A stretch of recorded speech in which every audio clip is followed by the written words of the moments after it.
season on Sister Wives. You know how long I've been waiting for this?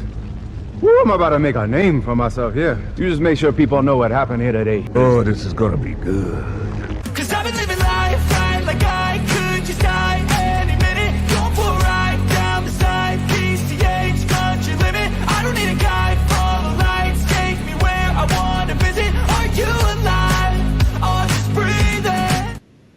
Hey, what's going on, people? Hopefully everybody's having a fantastic new year. Welcome to the show.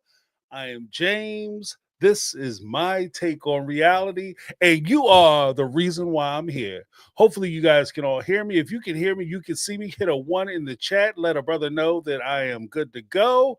I see some ones popping up. Uh-oh. I only see one. Thank you, Pam. All right, I see some ones coming through. I was like, it's just me and you, Pam. We did it, Pam.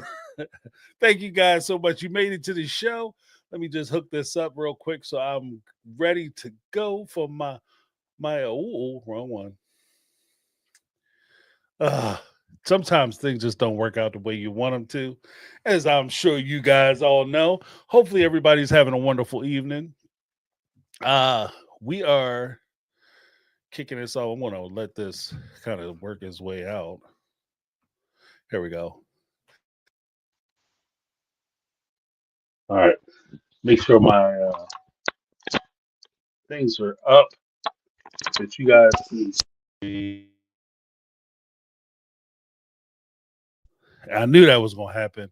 That's what I was waiting for. My mic to cut out, but we're back. Guys, hopefully everybody had a good New Year's. You had a safe New Year's. I got a couple things to cover, and we can get into the we can get into your comments. You know, it wasn't a whole lot in this particular episode, but before we get started, I would ask that you guys go ahead and hit that like button on your way in. That way, yeah, it's easy to do. You can just sit back, relax, and you're already locked in, supporting the channel and stuff.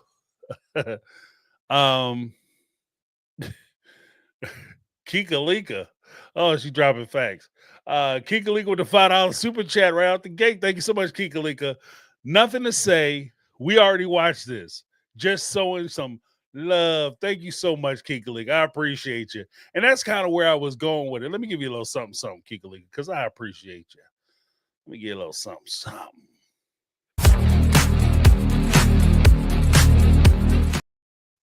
Hey, Joni, what's up? Yeah, this episode, a little light, a little light. But I want to post a poll. I want to get you guys feeling on it.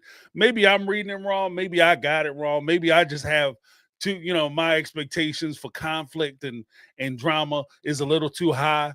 Maybe I'm just, looking at the outrage of Cody and of Robyn and their behavior, that maybe I'm just overlooking something. I've just become a little more callous as I'm watching the show. So I'm not ruling that out. So I want to give you guys an opportunity to answer a poll. All right. So, because again, this particular episode is about you guys and hearing what you have to say about the show. So the question I have for the poll is, did you enjoy watching Christine's Wedding Special Part 2? Because that's basically what this was. They essentially took cuts and clips from the wedding special that they aired previously. There's some more meat on the bones as far as Cody and Robyn was concerned, but I feel like everything that they did as far as the wedding special was included in the wedding special. Like everything they did with regard to the wedding was already included in the wedding special. So we didn't get any new information or any new real footage. Like there was a lot of B-roll that was extra. Like I got to see I saw Ben, the Fisher King. I saw him out there dancing, getting his groove on, swerve on. Saw a couple people. I saw Leon. They were out there doing a thing. I didn't think I saw them during the or at least I didn't notice them during the wedding special. So I mean that was cool. So I don't know. Let me know what you guys think, though. I'm going to start the poll right now. It is locked at the top. So go ahead and answer that poll because I want to get an idea where you guys are. Yeah, I see some folks are saying no new information, BS filler nonsense this season from a rugged accent. Yeah, yeah. Is that rugged accent, or I think that's rugged accent? I just missed it. Audrey Bringinger, let's see. Said poll. Did you wish a tree hit Robyn? Yes or no? Yeah. Yeah, we're gonna talk about did you wish the tree hit Robyn? We're gonna talk about that foolishness. Because I do think that that's something that we could definitely talk about. Cody and that nonsense with the trees. Part of me is like, bro, leave them damn trees alone. What is wrong with you? Like, you just hate nature that much? Like, I can't see a tree stand. It's too much oxygen in the world. Like, what the fuck is wrong with you? Relax, bro. It'll be fine. Okay. Trees are not a bad thing. And besides, wasn't he Mr. You know, the more trees you have on your property, the more your property is worth? Wasn't he that guy when he was talking to Meri? You know, talking about, oh, we don't need to get a appraisal because we're going to split the land over by the pond, and that land is worth way more because it's got trees on it. Tahi. Meanwhile, he's out there cutting trees down left and right. I don't get it. I don't get it. Maybe you guys can explain it to me, but I don't get it. I don't understand why he's doing that. But let me get a little something, Audrey. Welcome to the show, Audrey. Good seeing you.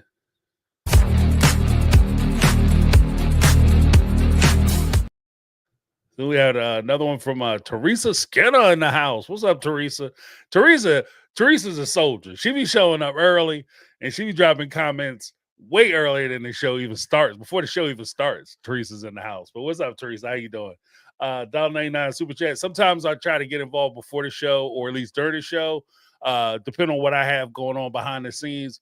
But Teresa be holding it down. That idiot made me revisit a tragic memory. I saw what she had wrote. Teresa was recounting a story. Thank you, Teresa. I appreciate the super chat, as well as the comment here and the comment you had before. Hopefully you don't mind, Teresa, but I'll share the story that you shared with us earlier. That's the only reason I'm doing this, because you talked about it previously. But I'm going to give you a little something for that, for both the story and everything else. But Teresa had shared that when she was 13 years old, a cousin of hers had passed because of the same situation that Cody had put himself in by cutting the tree down ineffectively. Now, here's my thing. When it comes to cutting down trees, doing this type of work, it is extremely dangerous. These loggers, like these guys who do this, like lumberjacks, that's a dangerous, very dangerous profession. That is nothing to play around with. I had a tree that was on my little property, my little property. Little tree came down. We had some pines, like some tall pines, and one of the pines came down. Right. And it was just a branch. It wasn't even a whole tree. It was a branch from the tree. Fell down. I think it got struck by lightning or some shit. Right. It fell down in the driveway. I went out there. I tried to move that branch. And can I tell you, and I'm not a small guy, and I'm stronger, like, humble brag, I guess, basically. But I'm one of the guys in the gym that lift a lot of weight. Like, I can move a lot of weight. I couldn't do shit with that branch out there. I couldn't do nothing with it. Okay, I had to get my chainsaw and I had to start cutting away at that damn thing.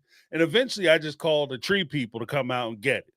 Right? I couldn't do nothing with that branch. Like, only thing I could do is cut that thing in a little smaller pieces to move something around. And after a while, I was just like, what the hell am I doing? I'm gonna call a professional. You know why? Because they're professionals. They not only have the knowledge and the tools, but they had that good insurance. They fuck around with them trees and they get hurt. You know what I mean? They be able to take care of themselves.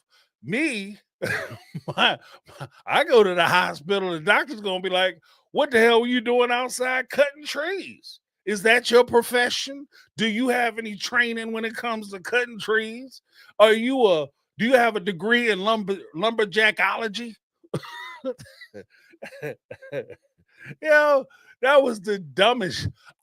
And part of it screams to me that they are just trying to find content and a reason for Kody and Robyn to be outside because they don't want to film in the house. So they just out doing dumb stuff. Like last week, we watched Robyn almost kill herself on the ATV. This week, we watched Kody almost wipe out the family out there on the side of the mountain. He's losing wives physically and emotionally. Now he's about to lose them, and wind up on first 48 catching cases. Because you got like how much footage do they have of Robyn saying that she don't get along with Kody? He got a murder face, and then you go outside in your front yard and drop a tree on her, and then like her little legs be stuck out the bottom of that tree and her feet roll up like the Wicked Witch of the West. Are you crazy? You know how much time you gonna get? Cody gonna get out. He gonna have like one stringy ass hair hanging off his head when he get out of prison. Like, you cannot do that. That is not a good move. That is not a good look, brother. That is not a good look.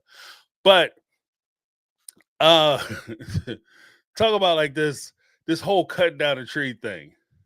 First thing, my question is this. Kody was like, I look out on my deck and the tree is obstructing my view of the mountain. A tree is obstructing your view of the mountain. Okay. But then you look at the area where he was working, it was several trees out there. So if your view is obstructed, that one tree isn't, you got to knock down 6 or 7 trees. Now, the craziest part of that whole thing was Robyn had described a scenario where Kody was cutting down trees because, this is just something he likes to do, cutting the trees down. He cuts down a tree and it falls on the house. Now, normally you would say, you're going to go out and do this DIY work. You're going to do it yourself so you can save some money. Pro tip, if you drop a tree on your house and you fuck your roof up, you have not saved yourself one red nickel. 1 red cent. You've destroyed, so you saved hundreds only so you could cost yourself thousands. If you don't pay somebody to come out. And the crazy part is with the trees that they have out there on that land. I said this before. The trees they have on Cody Pass, as well as the trees that they have on Robyn and Kody's land, you have people who will pay you to come down and knock your trees down. You have people who will legitimately pay you to knock your tree down and take your tree off the land because that wood is valuable. So this dumbass, yeah, and I for the life of me, she comes out, both of them come out, and they both admit that Kody doesn't know what he's doing. He has no idea what he's doing. Like she said that he's like Babe Ruth. Either he strikes out or he hits a home run. Well, you don't want to be striking out when you have a tree, especially a tree the size of the trees that they were working with. That tree will smash you into the ground. It will drive you into the ground like a nail. It'll look like a cartoon when that bad boy hits you. It'll drive you straight into the ground. So you kill you and bury you all in one stroke. Okay, and then all they got to do is just, get somebody cut the tree out and take it away, and then they could put the tombstone head right there in the ground because you already buried. Okay? That's how dumb this is. That's the dumbest. I don't know. And TLC let them do it. Like, that's the crazy thing, too. TLC, if you ever are about to get on a TV show, you're about to get a reality show, do not go on TLC and think you safe. TLC, they said, I'm going to go out there and cut the tree down, TLC. TLC, share it. We'll film it. What have you ever done this before? Yeah, we did it before, but last time we had a terrible accident and the tree fell on the house. And they watching him cut the tree get up on a get up on a ladder, throw a chain around, try to throw a chain around it, catch it to himself. And his wife was like, oh, well, either he knows what he's doing, he'll have like these brilliant ideas, and he got a wild hair up his butt. That is not qualifications. Like, the only thing dumber than trying to cut down trees is playing with dynamite. It's like, I got some nitroglycerin, I'm gonna put it in my salt shaker. I don't know. And then she's standing out there. Why are you standing out there? Usually the wife is like, will be the one to tell you, because there are guys out there who are dumb enough to try to do some stuff they ain't had no business doing. And their wife is the first one to say, Charlie, you need to get your ass off that ladder. Come on in the house. We'll just call somebody to tell you. And then if you say, no, I'm going to do it myself. I got this. You know what they do? They take their ass in the house. One, because they ain't trying to get hurt. Because you mess up and the damn tree fall on top of her. So she go in the house. Two, she don't want to see the tree kill your ass either. So she go in the house and then she just wait for the screaming and the hollering to start. Right? But nope, not these two. She's standing out there too. And then the tree falls halfway, hits the other tree, and is now wedged between the stump and this other tree. What does Cody do? He says, I'm going, damn it. He takes his helmet off and throws it on the ground because he's so upset. Then he breaks his helmet. And then he's upset that he broke his helmet. It's like watching a little kid. And that further let me know that you ain't got no business doing it. Oh, now I really got to do something because I got kids that play out here. You know what you do as a parent and there's a hazard in your front yard? You know what you do? You tell your kids, don't go outside. That's it. It's that problem solved. Don't go outside. Then you pick up the phone. You call a professional, which you should have did from the first time. And here's the secret number 2. When you call a professional, if you try to do the job yourself and you mess it up, and you got to call a professional, it's going to cost you more money for them to come out and fix your mistake.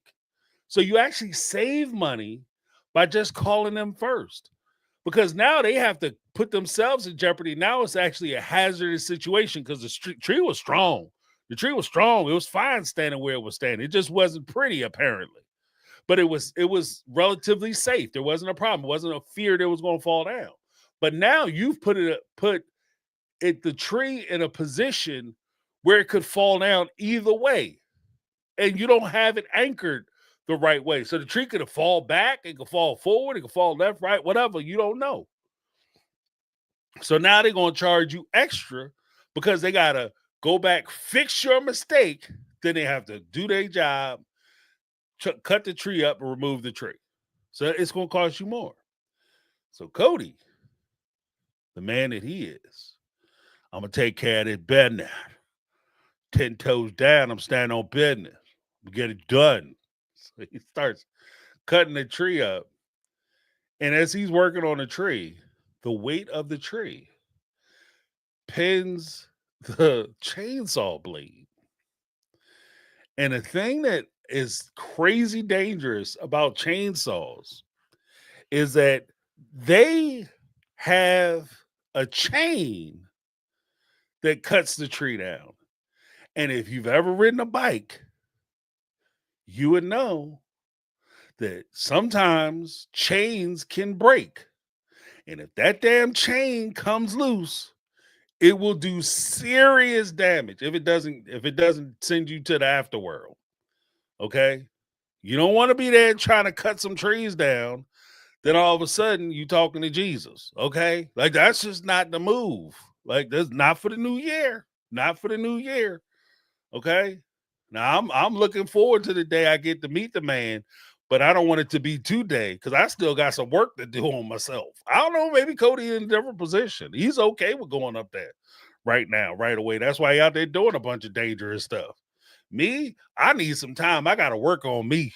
I don't know where y'all at, but I got to work on me. But Cody's playing around with this tree. Then he has to put wedges in because the damn chainsaw gets stuck.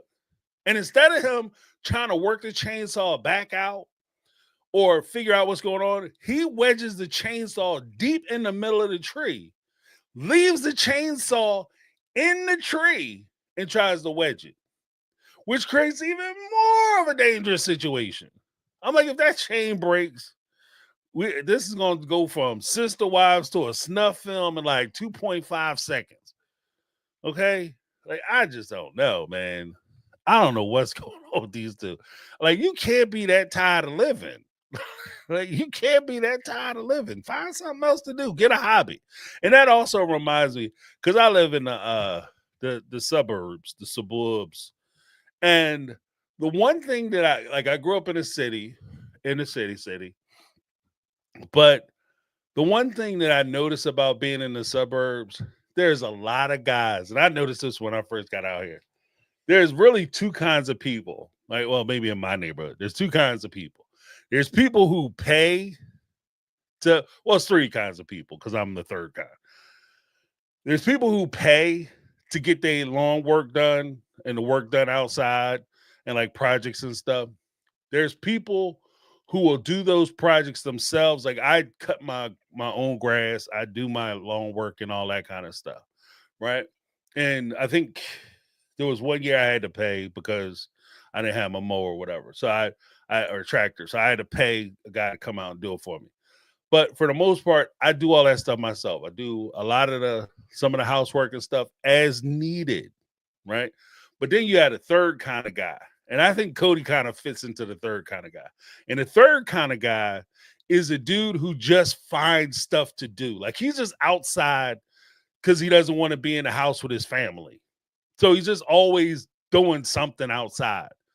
Like, oh, I got to cut these branches. Oh, yeah, I got to go over here and cut this grass. And so you got guys who will basically, like, it'll be a drought. It hasn't rained, like, be the middle of the summer, hasn't rained for about a month and a half, 2 months. And the grass hasn't grown because it's hot as shit. If anything, you're probably more afraid the grass going to catch fire if it's too low.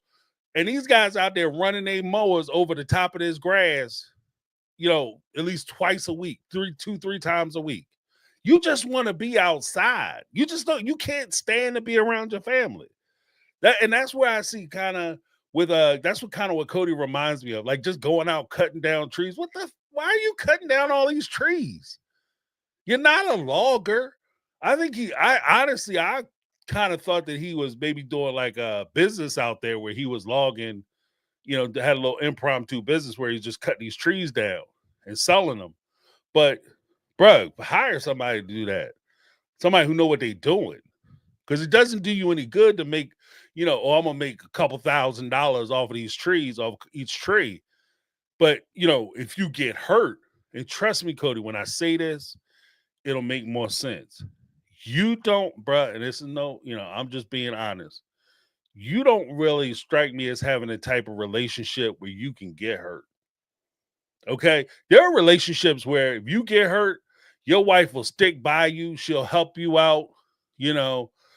She'll stay there, argue with the doctors, get your medication, rub your feet. If necessary, she might change the bedpan. Okay? Cody, I don't think you in that kind of relationship. If that tree fall on your ass and you get broke, the most you can hope from Robyn is she coming in water your ass twice a week. Okay? Because she is not changing your diaper. She is damn sure ain't pushing you around the wheelchair. So you need to get your mind right. When you set yourself up that you can have a transactional relationship where the people you're involved with use you for money and for resources and for what you can provide for them. The second you can no longer provide those things for them, they're gone. That's the way it works. So I would, if I were you, just a piece of advice from a person who don't know you or your wife or your bride. If I were you, I might resist putting myself in a position where I could get physically injured or maimed, or even worse, for Robyn disfigured. Because if that chain would have came off there and ripped your nose off your face, and you walking around with a blanket with with a do-rag around your face to cover up that hole in your face where your nose used to be, Robyn is gone. Just saying. Maybe I'll do that as a poll. Do you think Robyn will stick around if Cody gets jacked up? Cody get his face ripped off by a chainsaw. Do you think Robyn's gonna hang out? Oh man. Well, let me check some stuff real quick. Mother Nature's Apothecary. $4.99 super chat. I don't watch Sister Wives. I only watch the recaps from my favorite YouTubers. You and Amanda are hilarious. Thank you so much. I appreciate it. Amanda is funny. Appreciate it so much. Let me give you a little something. Yeah, some of these Sister Wives is kind of, I don't know. Let me give you a little something. Mother Nature's Apothecary. Boom, boom, boom, boom, boom. Awesomeness. Blue Heavenly Leonard with the $5 super chat. No message, just the love. Thank you, Leonard. Appreciate you. Let me give you a little something. Appreciate you.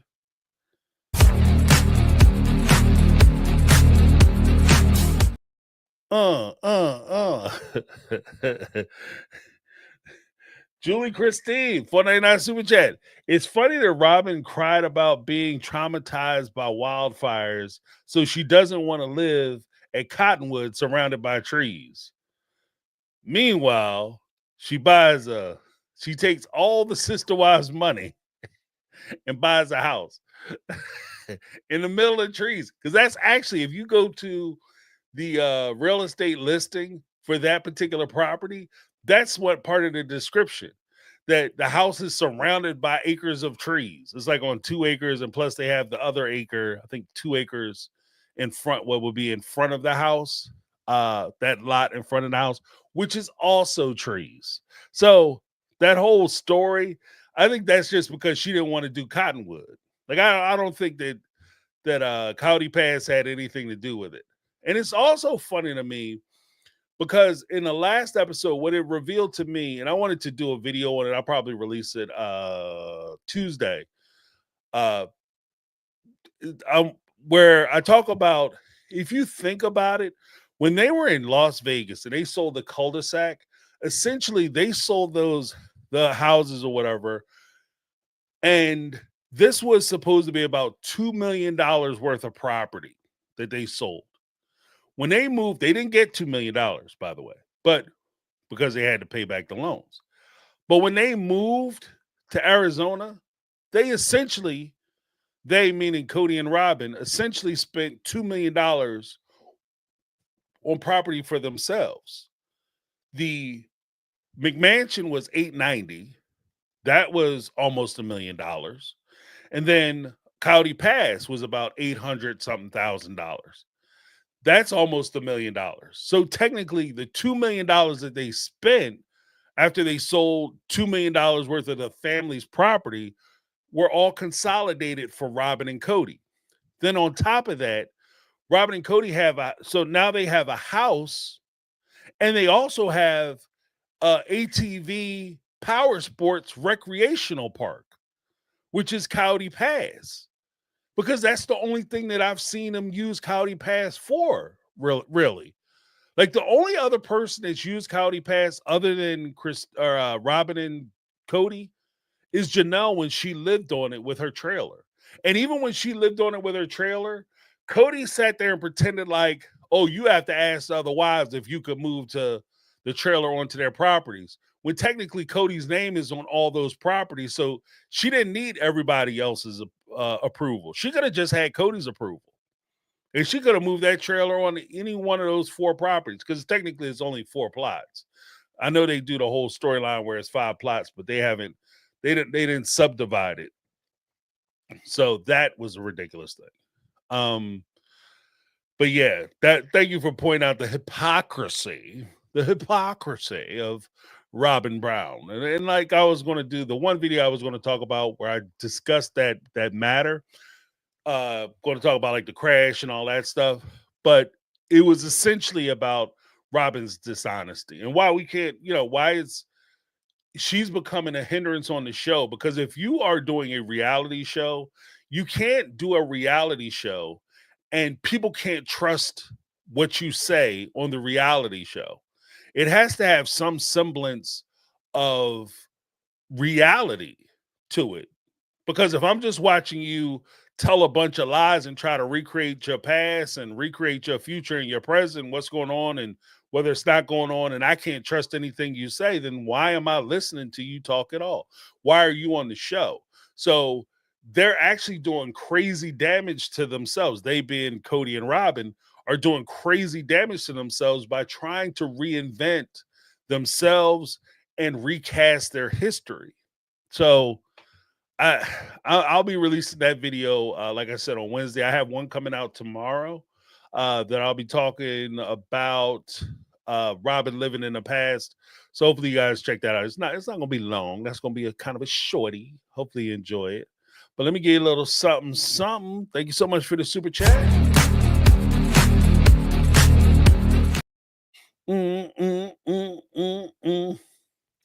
That's my song. Let's see. Blue Heavenly Leonard. Okay. Is it possible Cody is selling the wood? Christine was a fan favorite. Show seemed to be sabotaging that with wedding stuff and pushing Cody and Robyn on us. Yeah, you know what? I agree. I think Christine gets a lot of push because she is a fan favorite. So I think that, if you like something on a show, they try to give you more of it. The one upside, I will say this, but before I do say what I'm gonna say, let me give you guys the results so far of the poll.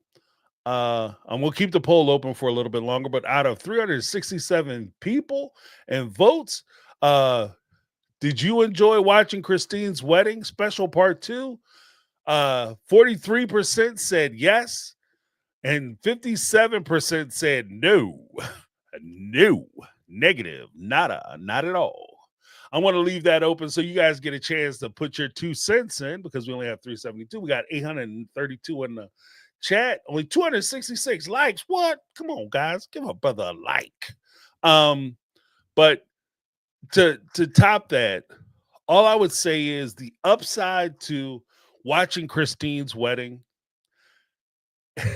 I know it's a little long in the tooth for a lot of folks, and they're tired of watching it.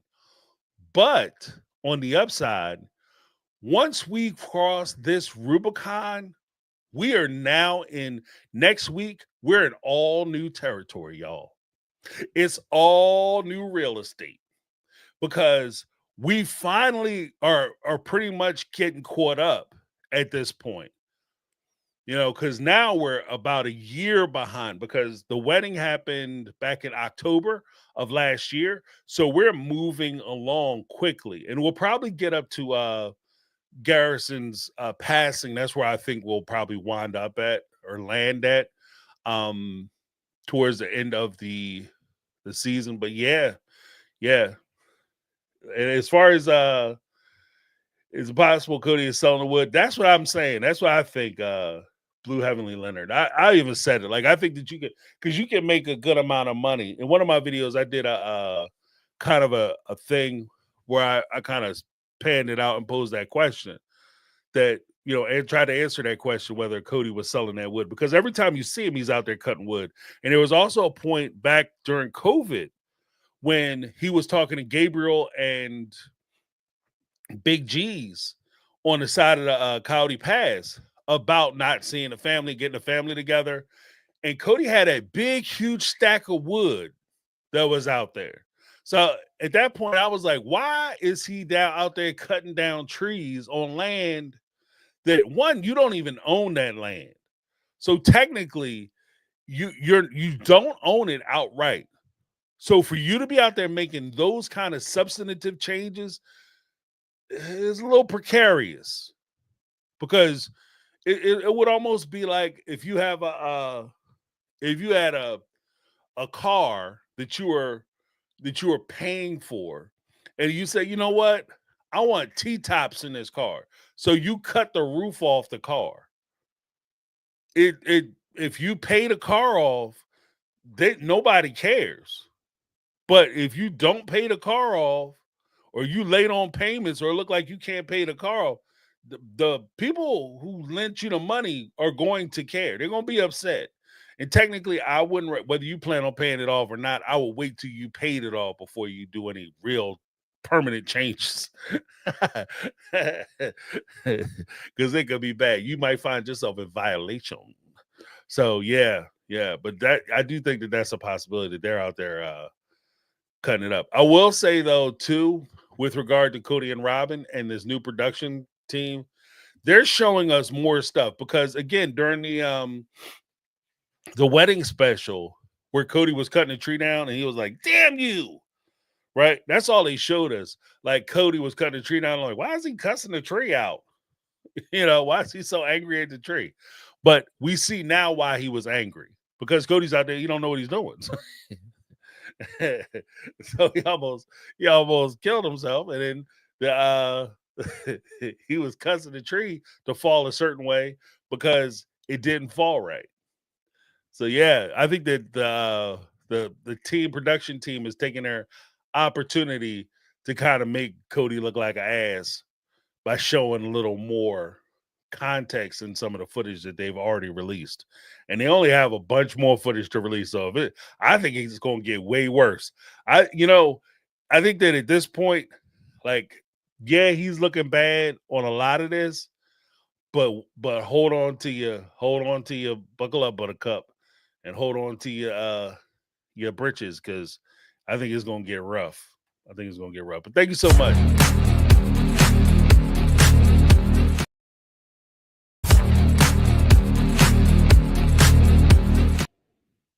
All right, there we go. My mic did something weird. It's got a couple more. Eve R. That's why Solomon stays inside playing Legos.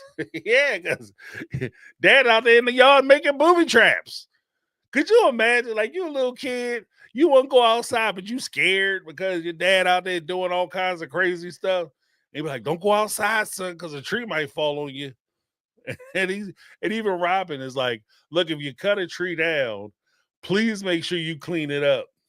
Don't just leave a tree down. Please clean up after yourself." And he's like, "Okay, maybe I will, maybe I won't." Like I said, I think he's just trying to find jobs. And it's not even like finding jobs or finding busy work where he's trying to complete the task. It sounds like he starts something and then he just gets bored and he goes on to something else. So he likes cutting the trees down, but he just don't like cleaning them up, cutting them up, and getting rid of them.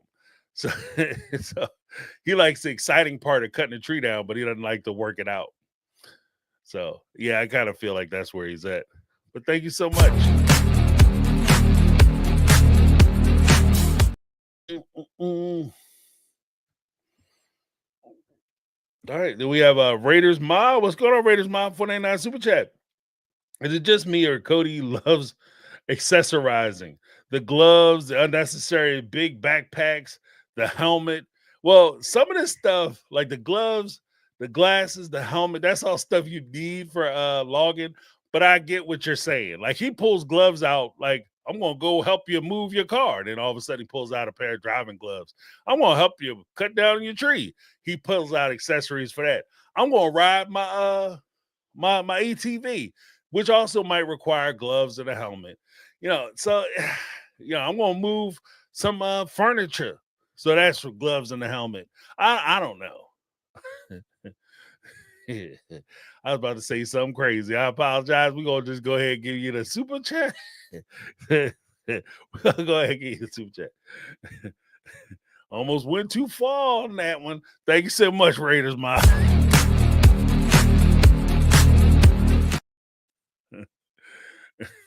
He's accessorizing. Yeah, can't get it together. Can't get it together, yo. Susie Snyder, $1.99 super chat. When are you doing a live with Mel and Corey? I know that is coming. That is coming. We had some. We've been having a little bit of some issues as far as scheduling, like just nailing down, like getting everybody on the same page as far as like the schedule. But that is coming. We've been talking. So stay tuned. Make sure you subscribe because My Take on Reality and Notes to Self 444 will be collaborating very soon, and it will be awesome.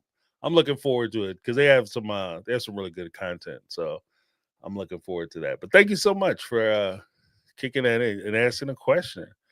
Very, very, very excited.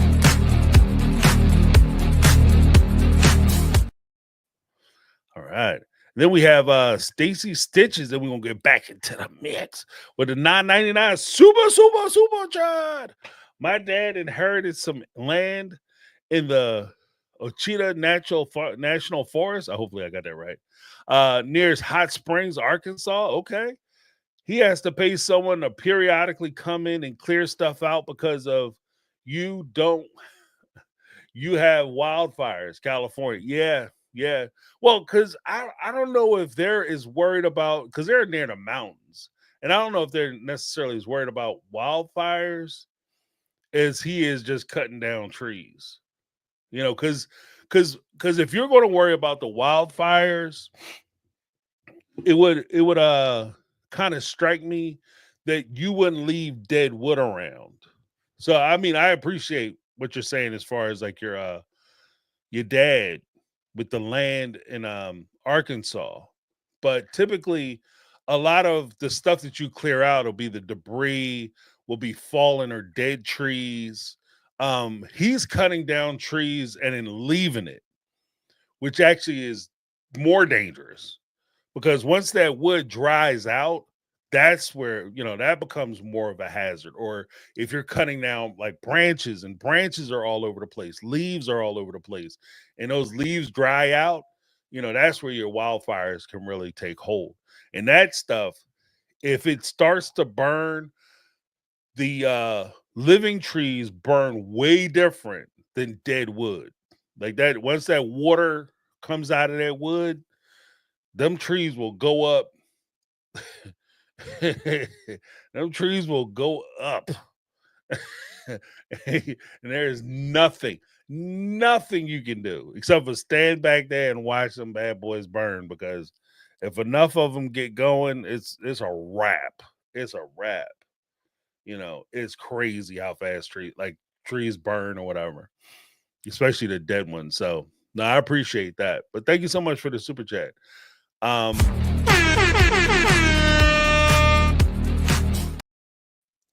Yeah, that's cool though. We got some land, got a little bit of land out there in Arkansas. Okay. That's awesome. Haven't seen this show yet. And I'm waiting on a phone call to visit with my son. Okay. Just popping in. Everyone, hope all is well. Okay, Tracy. Hopefully he has a awesome time with your son. Cool beans. Yeah, I mean, for the most part, like the only other thing that I was going to talk about or bring up was Meri talking about security within her relationship and realizing that she was responsible for security, kind of like self-esteem. Her insecurities were hers, and she couldn't hold Cody accountable for her feeling insecure in the relationship. I agree and I disagree. I agree that you are responsible for how you feel about things and how you assess things. Okay. However, the part where I disagree, and I think that there has to be a line kind of drawn. So, in other words, I agree with the sentiment, but I disagree with the circumstances, because in the circumstances that Meri was presented with, logically, you had every reason to be insecure in your relationship. You could make the argument, and what I fear with this is I could see a world where somebody who is in Meri's situation makes the argument that the reason why her relationship didn't work out with Cody is because she allowed her insecurities to affect her relationship. So therefore, if she wasn't insecure and she was able to maintain herself as well as manage her jealousies, her insecurities, and everything else, then that relationship would have worked. And to that, I say, nay, that relationship was doomed to fail because you had every right to feel insecure because your relationship was not safe. You were never secure in your relationship. You were never in a situation where you were never in a situation where you could have done A, B, C, D, E, 1, 2, 3, and everything would have worked itself out. You couldn't have changed your circumstances because you did better or you were more recompensed or you were more cool or whatever. It was never going to go good for you. It was always going to end horribly because you had a partner who didn't put in the effort to make you feel secure, to make you feel like you were valued in that relationship. And because that didn't happen, you were not wrong to feel insecure in your relationship. One of the terrible things with these types of situations that I feel is that when you have these types of relationships and these types of partners, one of the worst things that happens to you is you learn to not trust yourself. You learn to not trust your instincts. You learn to not look at your situation. And when you feel like your situation isn't right, you look at it and be like, yeah, this I'm not being treated fairly. This is not consistent with how I think I should be treated. This is not consistent with the promises and the commitment that we have made on our wedding day. And so therefore, I'm going to address it. You don't feel like you could trust yourself. So therefore, you're always looking externally for that validation, for that person whom you're in a relationship with to come to you and say, yeah, you know what? You're right. And your feelings are valid. And you're always looking for somebody else to agree with you. You don't feel that internal strength that if you feel like something isn't right for you, that you make moves based upon your assessment of your situation, as opposed to waiting for your partner to tell you that it's okay that you're mad. And why is that bad? Because if your partner is selfish and they don't, they're looking out for themselves and they don't give a shit about you, they're not going to come back and tell you that you're right, that they're treating you wrong and you should leave them. It's not going to happen. So you're not doing yourself any favors by staying committed to somebody who is not committed to you. By feeling, if you feel secure in this type of relationship, you're messing up. You're messing up. You're screwing yourself. So that's why I say that, like, when I said I agree, but I disagree, I agree with the sentiment. You should feel secure in yourself. You should have confidence in yourself. But at the same time, you should also be able to recognize when your situation is going to dog shit and say, you know what? Instead of me sitting around trying to turn dog shit into diamonds, I'm going to just go ahead and pack my stuff and be out. I'm going to go ahead and leave this situation because it's not worth my time, energy, or effort. I've always said, like, because even talking about the idea of security, I've always said that when it comes to my relationships, I'm very secure. And I'm very secure because, as Maya Angelou say, when somebody says something or when somebody shows you who they are, believe them. That's something that everybody says. But there's also something that was said by, as I've said before, the great poet, American poet, DMX. I trust them to be them, and I trust me to see them. I trust people to be who they are, and I trust myself to recognize the people that I see in front of me. And then I use my own common sense and my own judgment to assess whether that person is good for me or not, if that person should still be involved in my situation or not. And I don't need you to validate for me whether they treat me wrong or not. That's how you got trapped. That's how you got trapped for the last 30 years.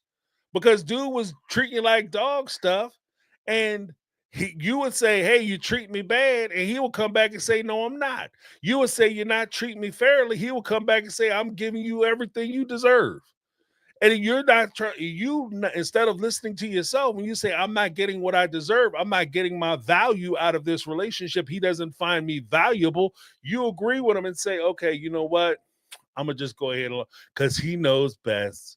Maybe I'm just looking at it wrong. No, maybe you're looking at it right. And this falls in line with that whole keep sweet crap that they were pushing on these young ladies. And again, that's a way for that's an institutionalized version of, don't trust yourself. Wait for somebody else to give you instructions on how you feel about you and how you feel about your situation and how you should assess your circumstances. And that doesn't help you at all. That's not there for you. And that's just the understanding.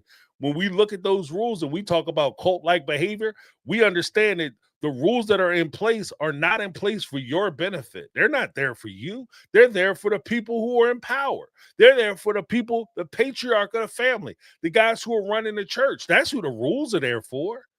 They're not rules for the followers. They're not rules for the ladies and their kids. Because none of these rules benefit you. You don't get any benefit from any of it. So from that respect, I shoot them the bird and keep it pushing.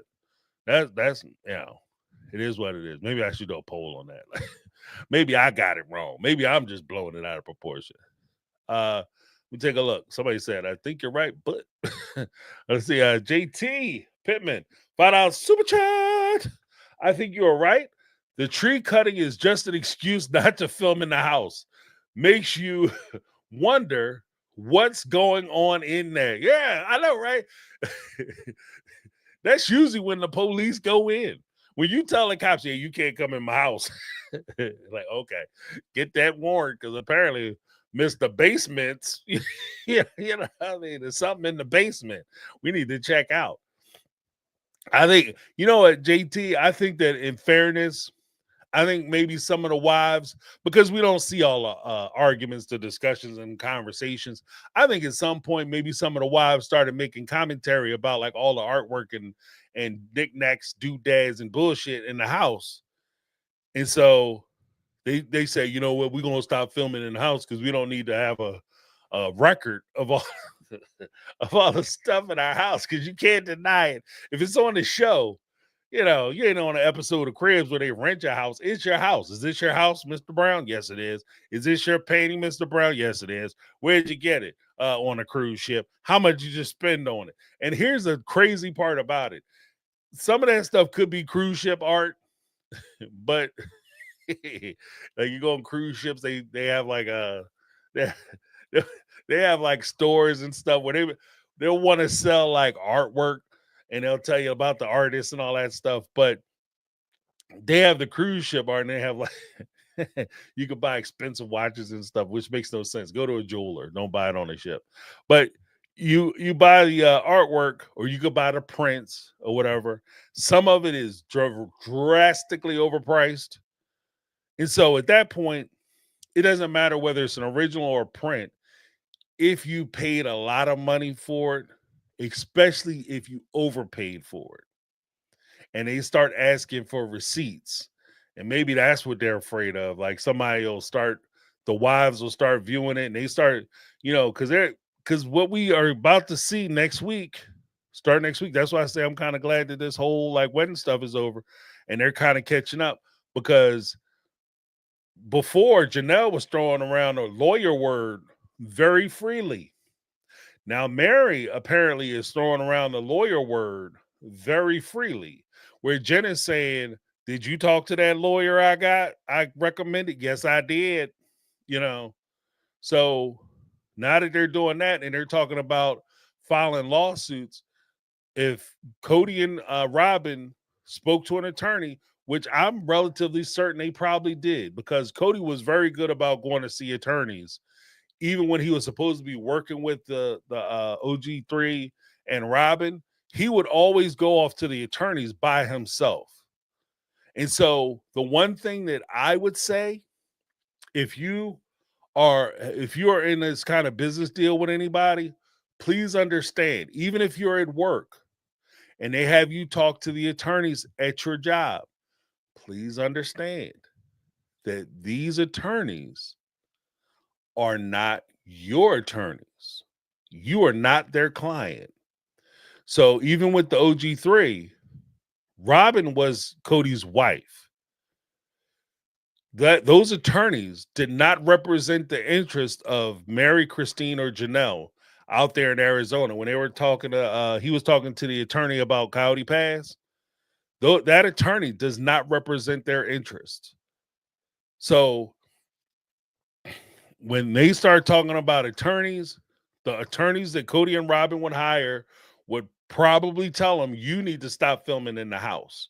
Because if they come after you, they have documentation about some of the money that's being spent. To be honest with you, they're kind of dumb for being out there on ATVs and showing all the money that they're spending on recreational vehicles. Because as I talked about it last week, the Polaris Sportsman 590s, I think they're 590s. Those bikes, those ATVs can range anywhere, depending. The low end ones are about $8,000. The low end ones, the base models are $8,000. I think they're higher up as far as the ones that they had. So they're looking at like maybe $15,000 a piece, $15,000 a piece, at least, maybe closer to 20, depending on the because some of them have like the accessories and all that. So you're out there riding around on $40,000 worth of ATVs, and you just told the wives that you didn't have the money to pay off Coyote Pass.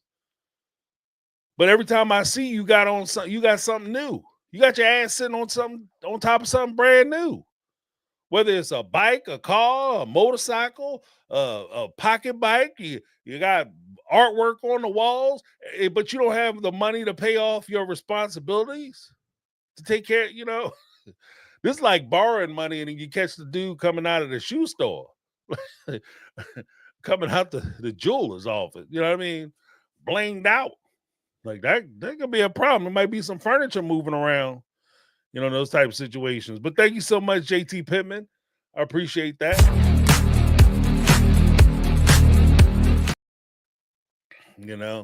But I know, like, even one of my favorite clips from earlier Sister Wives, I know when I be talking crazy, I know Kody want to say, settle down, Johnny Appleseed. little Hunter. Settle down, Johnny Appleseed. But it was kind of cool seeing Hunter tonight.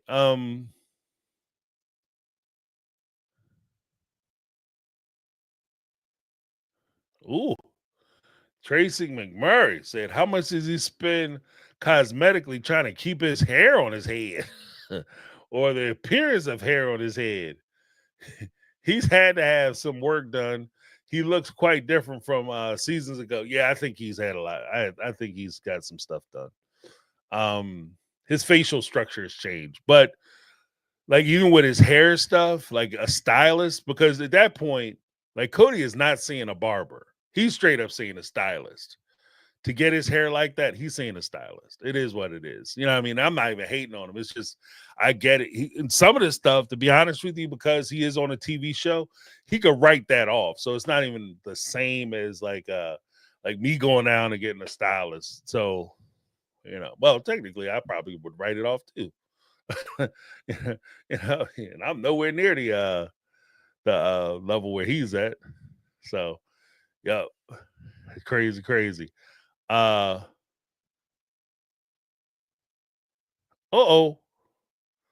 Sarah D dropping some tea. On a Friday night with friends, Meri said she's burning the junk journal Robyn gave her. So pretty sure that friendship is over. Yeah. Good for you, Meri. Good for you. I'm surprised you took that bullshit, though. I'll be honest with you. Like, look, I mean, I guess to one point, you kind of like, look, I don't want to diss her, say nothing too rough to her because, her man is there helping you move your stuff. But at the same time, you kind of breaking up the flow coming through with this like crap and then you give me like a junk ass journal, especially as much as Robyn likes spending money. Like, come on now. Like Christine giving you something homemade. Meri even giving you something crafty.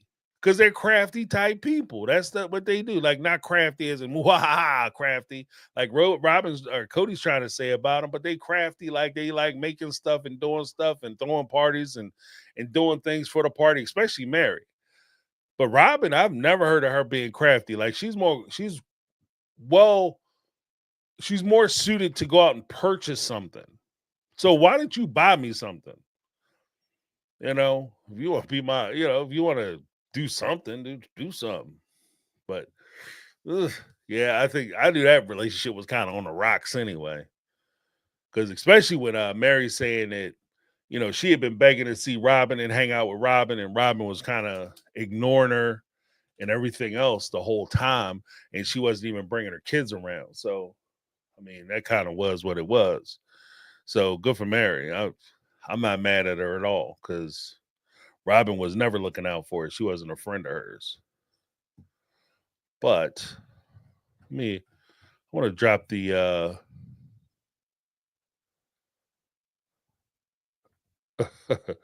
what is this? Dr. Amira Quale, the Crystal Rock Goddess. Robyn always plays stupid. Do you see the looks on her face? She looks always confused. I would have told her to put her journal where the sun don't shine. Yeah, I would have told her to sit on that bad boy. You can sit on this. And everything that come along with it. Because you are not my friend. You are not my friend. What is this? Becky, there's crafty, and then there's crafty. Yeah, that's what I'm saying. Like Meri is crafty.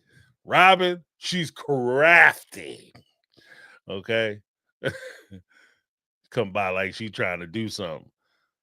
Like you just wanted some screen time. That's what I think all that was. Like, I just think that Robyn wanted some screen time. Like she wanted to come by, get her last little bit of screen time that was free with Meri. So she was coming over to try to steal the scene with some bullshit crying.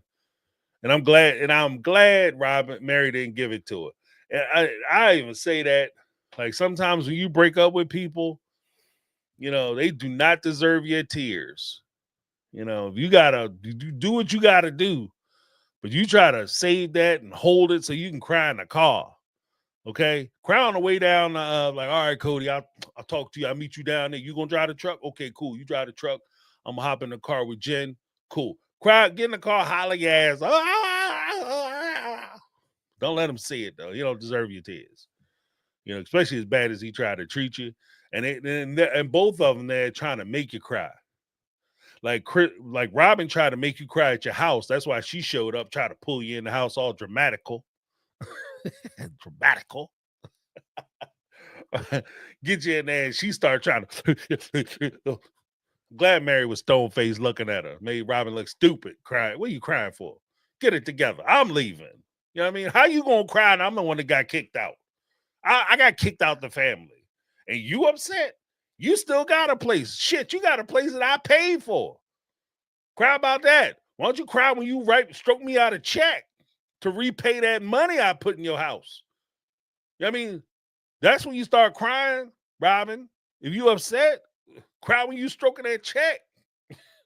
But nope. And then when they get back to the house, Cody want to keep it light, fun. Then when they get back to the house and he get ready to leave, Cody try to go for his moment.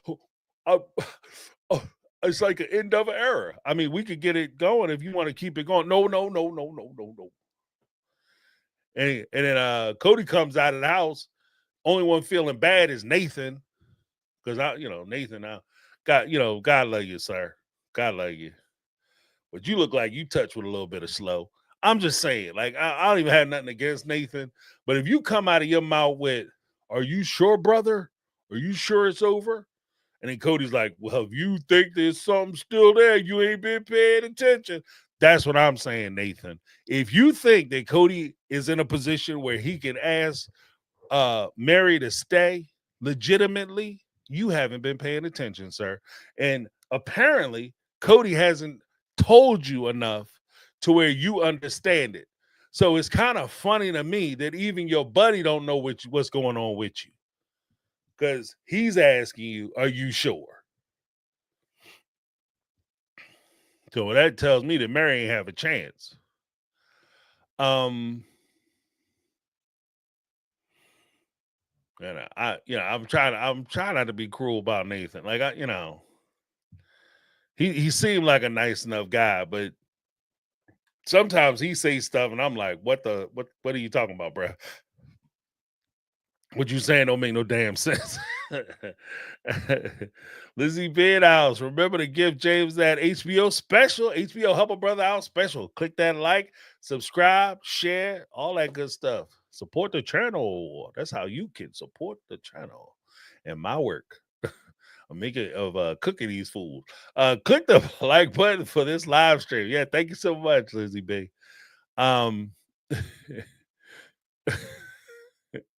Oh, wow. Karma Cuties, they both are idiots. Nathan and Cody, two feathers from the same dumbass bird.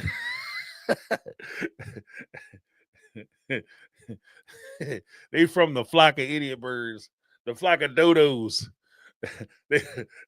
You know why the dodos went extinct? Because normally during the winter months, birds fly south for the winter. These guys were flying north for the winter and south for the summer. 100 degrees, that's nothing. Oh man. Yeah, but I'm gonna post. Let me give you guys the results from the poll. Survey says, did you enjoy watching Christine's wedding special part 2? 547 votes. 43% said yes. A resounding 57% said no. So survey says the no's have it. The no's have it. So we're going to go ahead and close that poll down. Thank you guys so much for participating in the poll. Yeah, some folks ain't digging the redress. They flying in circles, Jay. It's pretty not pretty. No. They flying in circles. They ain't going nowhere. They just flying around like buzzards. And all they trying to do is pick off the carcass of the OG3's defunct bank accounts. That's all they got. Carmel Cuties, my apologies. Just keeping it real. No, don't apologize for keeping it real. Being honest. Ain't nothing wrong with being honest. You know, my mother used to say that the only thing you owe to the dead or the living is the truth. You know, so I'm not mad. It is what it is. Like sometimes like I found myself in a situation where you try to be like, I want to be a good person. And I don't want people to think I'm crazy too much. So you're like, oh, look, I know this is going to sound kind of jacked up. I've caught myself saying that to my family more than once. You know, I know this is going to sound terrible, but here's what it is. You know, because sometimes I come too real and I just got to back it off. And, you know, and to be honest with you, this episode wasn't that bad. So when I'm watching it, I'm not really on one. Next week's episode, though, this after show, I think I had some French earlier, but next week, oh yeah, I think we're going bilingual on next week's episode because I've got some little flavor on what's going to be dropping, and I think it's going to be bad. So this might be the mellow, cleanse your palate episode before Cody and Robyn roll out with some crazy stuff that we've never seen before.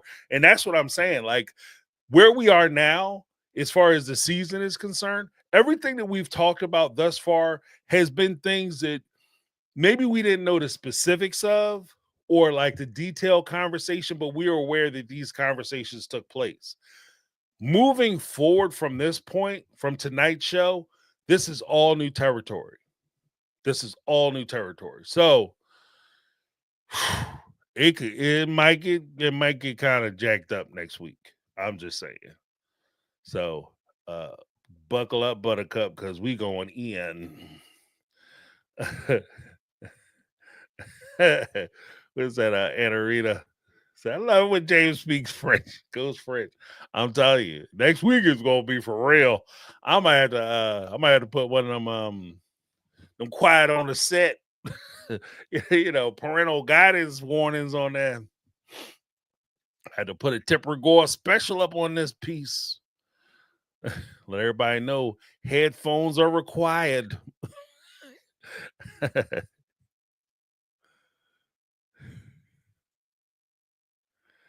Oh, wow. Taking me back, Kathy Friend. It might take on reality, James, like the old lady in the Wendy's commercials. I am screaming, where's the beef? Yeah, next week, I think they come in with the beef and the buckles. So get it tight. Get it tight. Get it right. Because we going all night. It's going to be crazy. Next week is going to be crazy. I might have to get some rest for that. I might have to take a damn nap. Because I know I have that bad feeling. Like, you ever see somebody, and then I'm going to open this up. You ever meet somebody or come across a situation where you just know, like, yeah, I might have to jack his ass up. This I see now I'm gonna have to bust his ass up. Like, what is this all over? And I can tell you now, I can see now by some of the stuff I've been watching on some of these previews, the next week I might have to bust somebody gonna have to get their ass bust. Like, it's gonna be nuts. It's gonna be nuts.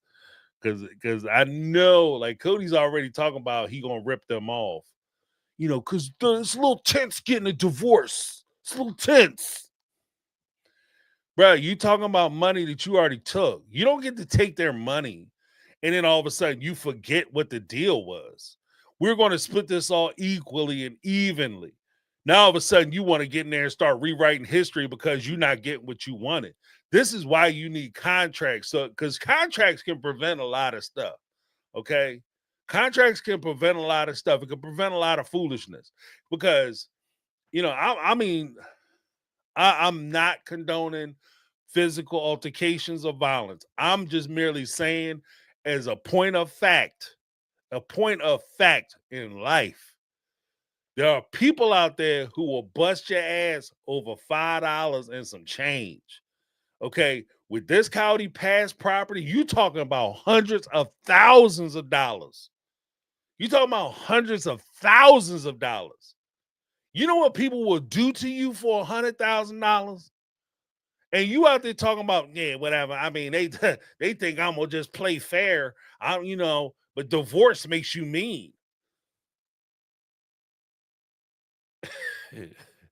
You got too much land out there for you to be messing around, cuz I'm telling you, like, you just got too much. There's too much real estate out there for you to be out there playing around. Your ass gonna wind up in that damn pond unattended. You understand what I'm saying? You gonna be found somewhere left unattended, So, like, I know this is reality TV, and I know that kind of stuff don't happen on these types. Well, I don't know. Because you do have some sketchy ass folks on these shows. TLC don't care. So, I mean, you're not even safe because you're on a reality show. I don't know why Cody think that this is not okay. All right? This is not okay. Yeah, Raspberry got that right. She said, make sure, ladies watching Sister Wives, make sure you got your pitchforks ready. Because I don't know. Like, cause you, yeah, I don't know, bro. I don't know what you thinking about, man. I don't know what you thinking about. Like, I don't know, like hundreds of thousands of dollars.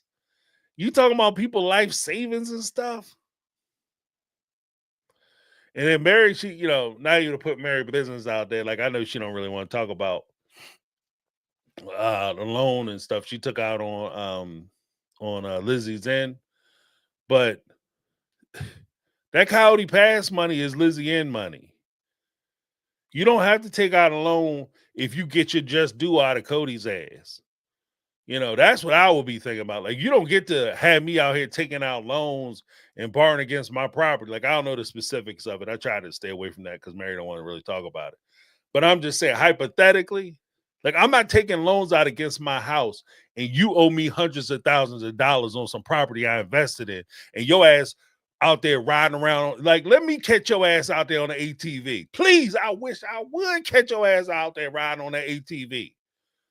And you coming back telling me you ain't got no money? Where the money at? Oh, man, I ain't even got it, man. I ain't even got it. That's funny, because when you was asking me for the money, I had the money to give you. But then when it come time for you to kick in your share, or for us to figure out how we going to divide it up so I can get my money back, now all of a sudden you don't speak it in English. Yeah, I can feel my blood pressure going up. And this ain't even me. This ain't even me.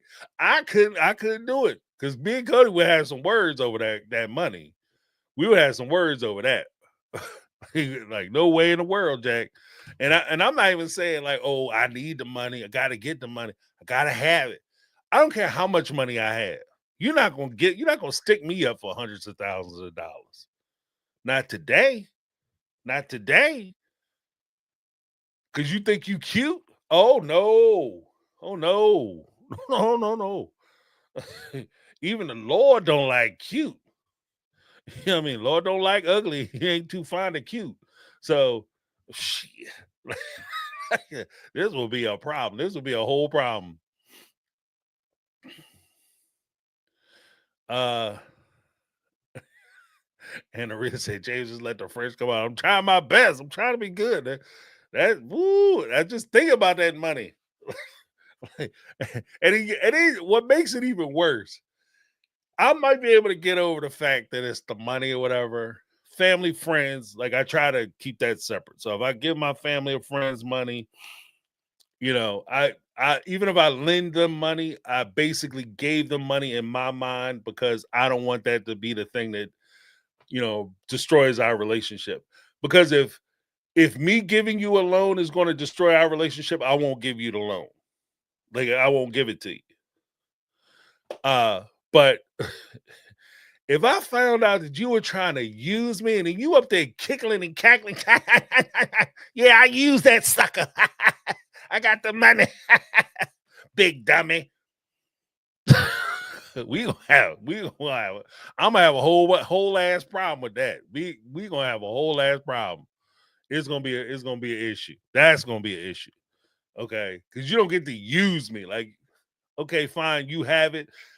I lend it to you, or I give it to you, and it doesn't work out. You don't have it. That's one thing. But for us to have it, and like I said, when Meri wasn't invited up into that house. She didn't get to sit at the table. She didn't get to hang out. She wasn't in there kikiing and laughing and shit until she showed up with the check. And then when it came time for her to sit at the table, let's be honest, when she sat at the table, it wasn't even like, oh, Meri, I'm glad you're here. We're going to spend time with you. No, Meri, you weren't invited. Your check was invited. You are +1. Okay? Meri, you're the +1. That's what that was. You weren't invited. Your check was invited. Your money was invited. You're the +1. You're a guest of your money. Because if you would have showed up and that damn check would have bounced, Cody would have bounced your ass right out the front door, right behind that check. So no. Like, we at this point, we're not even friends. That's why I'm saying, like, you got to play hardball with these suckers. No, here I'd have showed up with my check, and I said, well, here's the check, here's a deed, and we're going to retitle this whole property. So my name is on every one of these pieces of property. That's how we doing it. That's how we getting down. And if we can't do that, then I'm not going to put any more money into this property.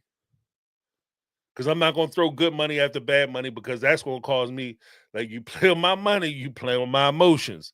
And I feel like you toying with me, you playing games. And I do not I do not appreciate that. So nope. Little Dixie, $1.99 super chat. Christine was a genius to walk away from Coyote Pass drama. Yeah, and I understood why she did it. Like, because she didn't have to give up Coyote Pass. I want to be very clear. I've had this conversation with some of the folks in some of my comment sections to some of the videos I put out. Christine did not have to give up Cody Pass, point blank, period, the end. Her house was in her name. It didn't matter what Cody had to say. Oh, well, the family that gave you the money. And I gave the family the money back when I sold my house. You guys got your money back. And I've been making every payment on this house, me, myself, and I, my dime, my dollar, my pocket, my payment, my money, my house. That was Christine's house. She did not have to give up Cody Pass, her interest in Cody Pass at all. At all. Not even a little bit. She did it, I think, because of the liability that went along with owning that property. Because they own the property, if Cody doesn't pay for the property because he doesn't have the money and he's being an asshole, then that affects Christine's credit because that's part of her property. And I think her property was being one of the properties that were being mortgaged, had the mortgage, carried the mortgage on it.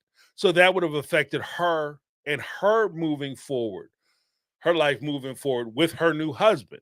So when they applied for that new house that she just bought, that she's living in, she wouldn't have received a loan for that because she's still sitting on top of Cody Pass property, which she owes money to, or they turn around and they defaulted on the loan and she can't, move forward. So even back then, looking forward to the future, that Cody ain't shit and he's not good with money.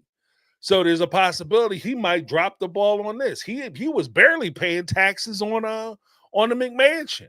He was constantly late on paying taxes for that and had liens and stuff on that property because he wasn't making payments. Cody like having money. He just don't like it. He like having money. He like spending money, but he don't like paying taxes and he don't like paying his bills. So therefore, allegedly, or at least in my opinion, this is just me saying stuff. So therefore, Christine was smart to take her name off of that property because she wasn't trying to get screwed over. The second part, when it came down to it, they still owe taxes on that property. Talking about Cody being late paying taxes.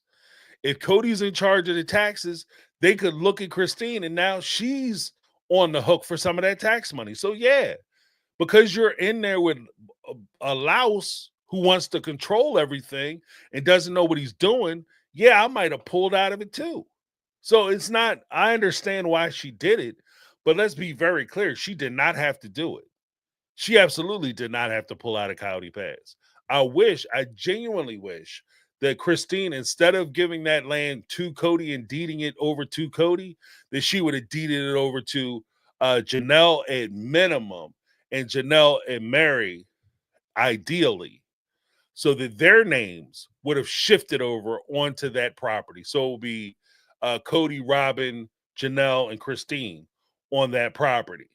And just to give them a little more leverage. I wish she would have did that, but she didn't. So, but thank you so much for the super chat and the comment. I appreciate the comment as well.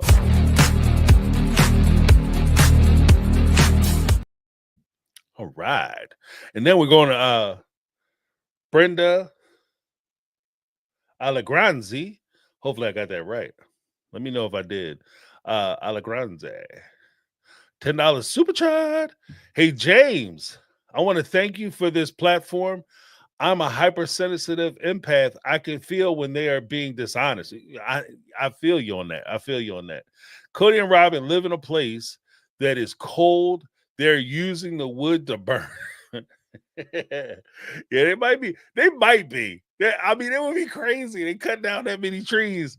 Because that is a big ass house, and I can see the heating costs being so crazy. I never thought of that, but that is a good point. That's a good point. But shit, you guys cut down a forest. Smokey the Bear is out back crying, doing substances because you cutting down the whole forest and you burning it up in your fireplace.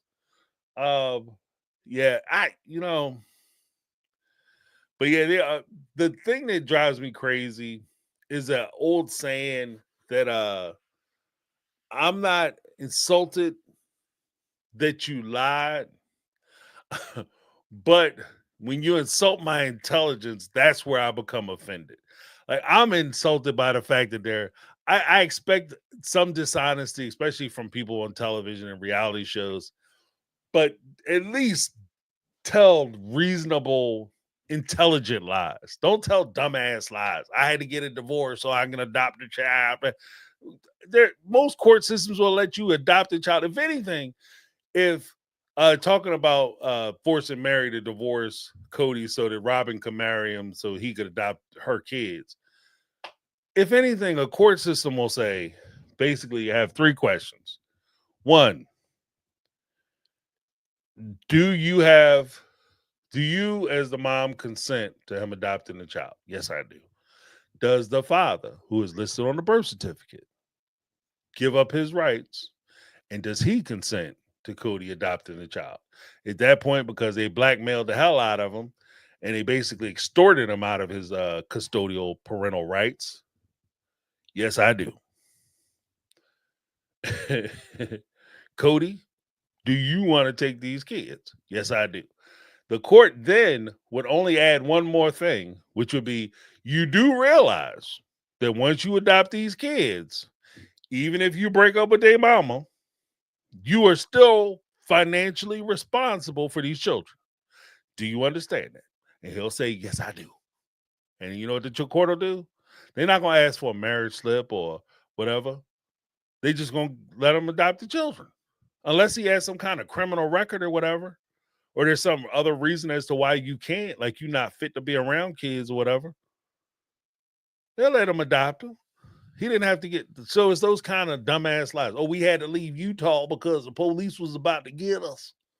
And we had to get out of town. We had to Luke Duke ramp jump off the interstate so we could escape the police because Roscoe Pico train was hot on our trails.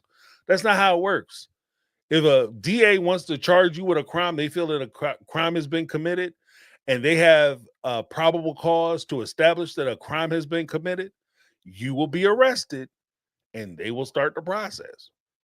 And they don't give a shit where you go. And if you move, I've said a million times, if you move to Vegas, Miami, New York, LA, somewhere fun that these Utah people want to go, a cop will want to go for the weekend on the house for free. And not only for free, getting hotel per diem, like getting some spending money, meals, travel for free, but you also get a paycheck. What cop wouldn't get paid to go to Vegas to get your ass? They go catch a show, they hit steakhouse or whatever, go get a steak, nice healthy ass steak, go see some shows, maybe go walk up and down the strip for a little bit. The whole department will volunteer. They'd have to do a raffle to go get your ass. Who want to go get the Brown family? I will. Chief of police might come down and lock your ass up. He be well tanned. I mean, have a drink with an umbrella in it. You know what I mean? They take you back to the station so that you can get the extradition. Because they arrest you in a jurisdiction, so they got to hook up with the Las Vegas PD. Then they take you to Las Vegas jail, and then you got to get processed. So if they pick you up, say on Friday afternoon, because that's when I would do it. I would go down maybe Thursday. I would hook up with the police officers on Friday, maybe Friday mid-morning, mid-afternoon. Then I would go over to go to arrest the Browns probably about 6 o'clock, because that way the courts are good and closed. Then we'll put you in jail, and in the courts aren't open again until Monday. So basically, we'll get you in front of the judge on Monday, and then we'll be back on the road Monday morning. That way I get the whole weekend in Vegas, baby, on the city of Utah. Lehigh will pay the cop to be in Utah, or Lehigh will pay the police officer to be in Las Vegas for a weekend.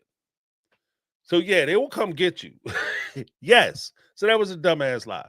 But thank you so much. I appreciate it. I went off on a little bit of a tangent. So but yeah, I don't like the dumbass lies. Like, can we please stop telling that lie moving forward?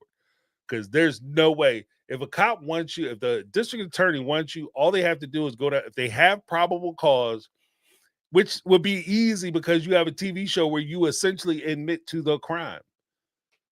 You admitted to the crime. So it's not like they have to do this. They got to jump through a whole bunch of hoops. All they got to do is pop in a cassette.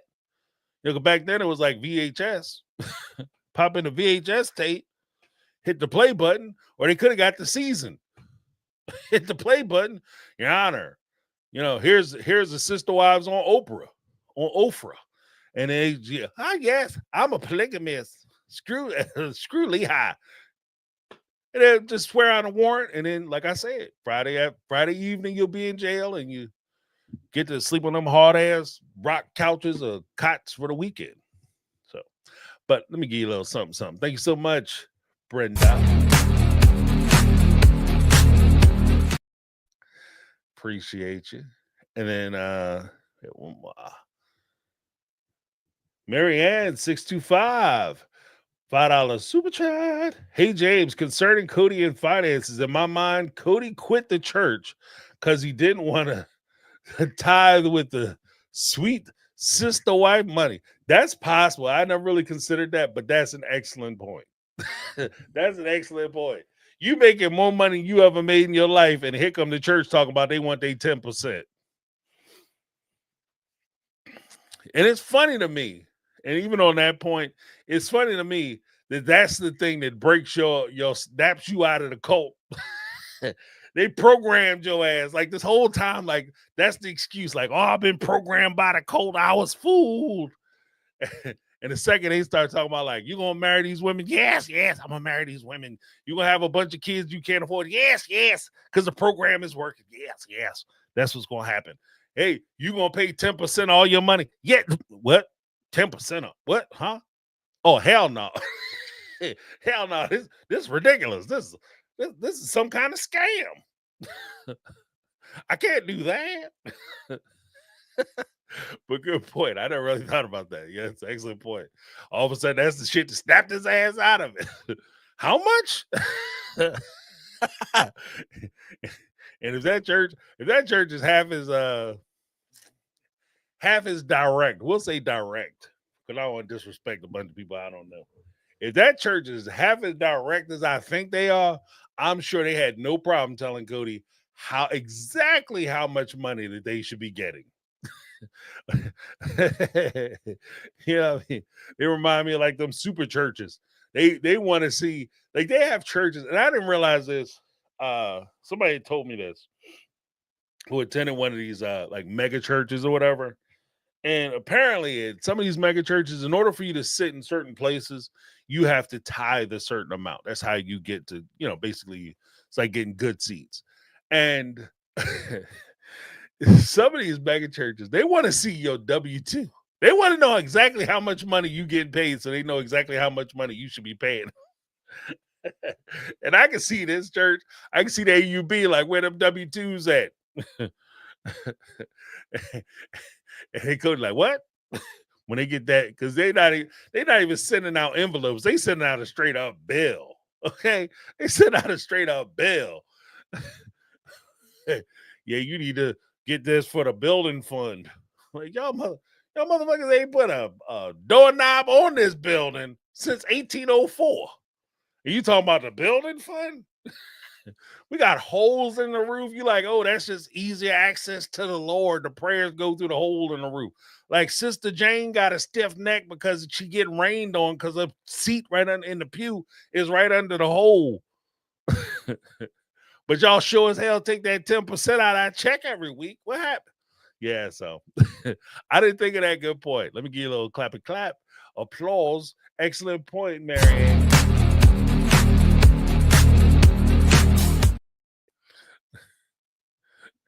You guys are making good points. Oh, here we go. Allison Davis, $2 super chat. Hey, James, thank you. I think we see wife number 2. Wife number 2, wifey. I don't think Cody can do another wife. I don't think he's gonna make it. His hairline definitely won't. His hairline will not survive another wife. Because they are killing him. Like he can't do another wife because Robyn will be on his ass. She will ride him like a rented mule. Okay. Robyn can't do another wife. And if Robyn can't do it, you know that she is not playing with Cody.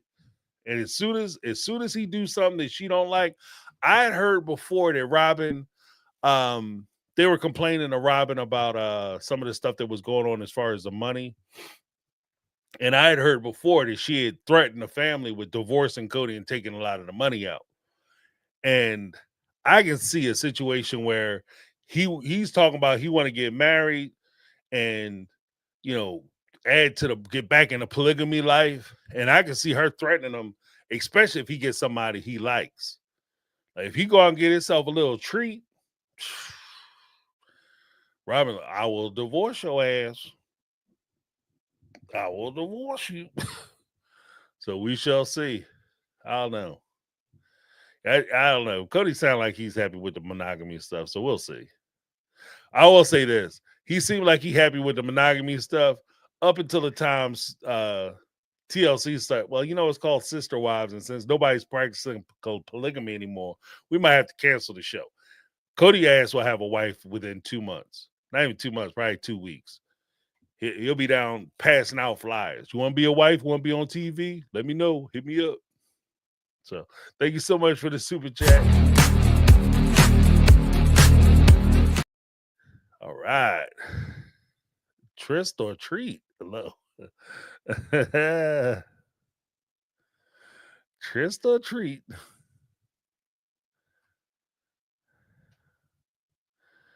And Michelle Hallman said, wouldn't be surprised if Robyn said that. Yeah, I could totally see that too. I can totally see that.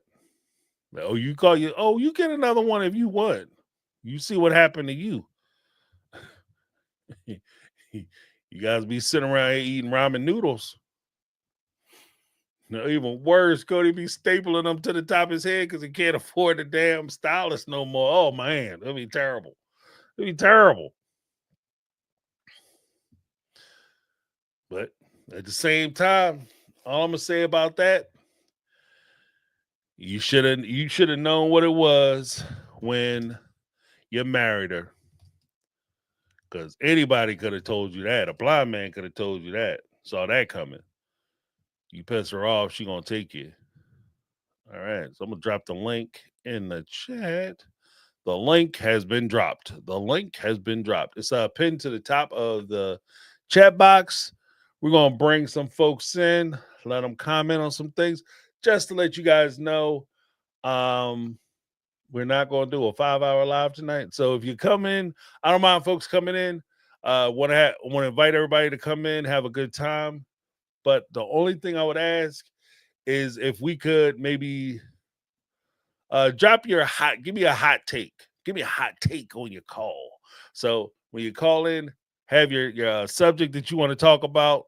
Like we don't have to go through the recap of the whole show, but just give me like your hot take, and then we're just gonna keep it rolling, and that way everybody gets a chance to come on and drop they two and put it down. Put their 2 cents in. Let me get my headphones so I can hear you, which would be awesome.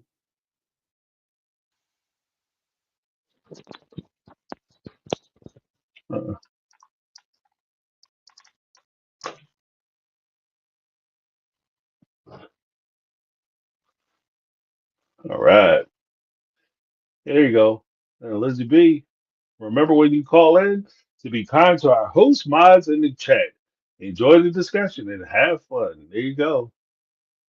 All right, Negla, what's going on? How you doing? Hello, blessed New Year, James. What's up? Can you hear me? Can you hear me? Can anybody hear Negla? Can you hear me? Can you hear me? Let me check. Yeah, you're unmuted on my end. No. I just unmuted again. You guys can hear. Wait, hold on 1 second. Maybe it's my sound. Hello? Hello? Oh shit. Hold on. Hello, Negla. Yeah. Can you hear me? I got you. Got you now. I got you. Okay, there we go. Blessed New Year, dear. Thank you. Happy New Year. Yeah, right now, Uncle Jesse is rolling over in his britches talking about Boss Hog that sent Roscoe Pico train down there to get Cody. I can't. I'll tell you, who wouldn't go to Vegas for free? All right.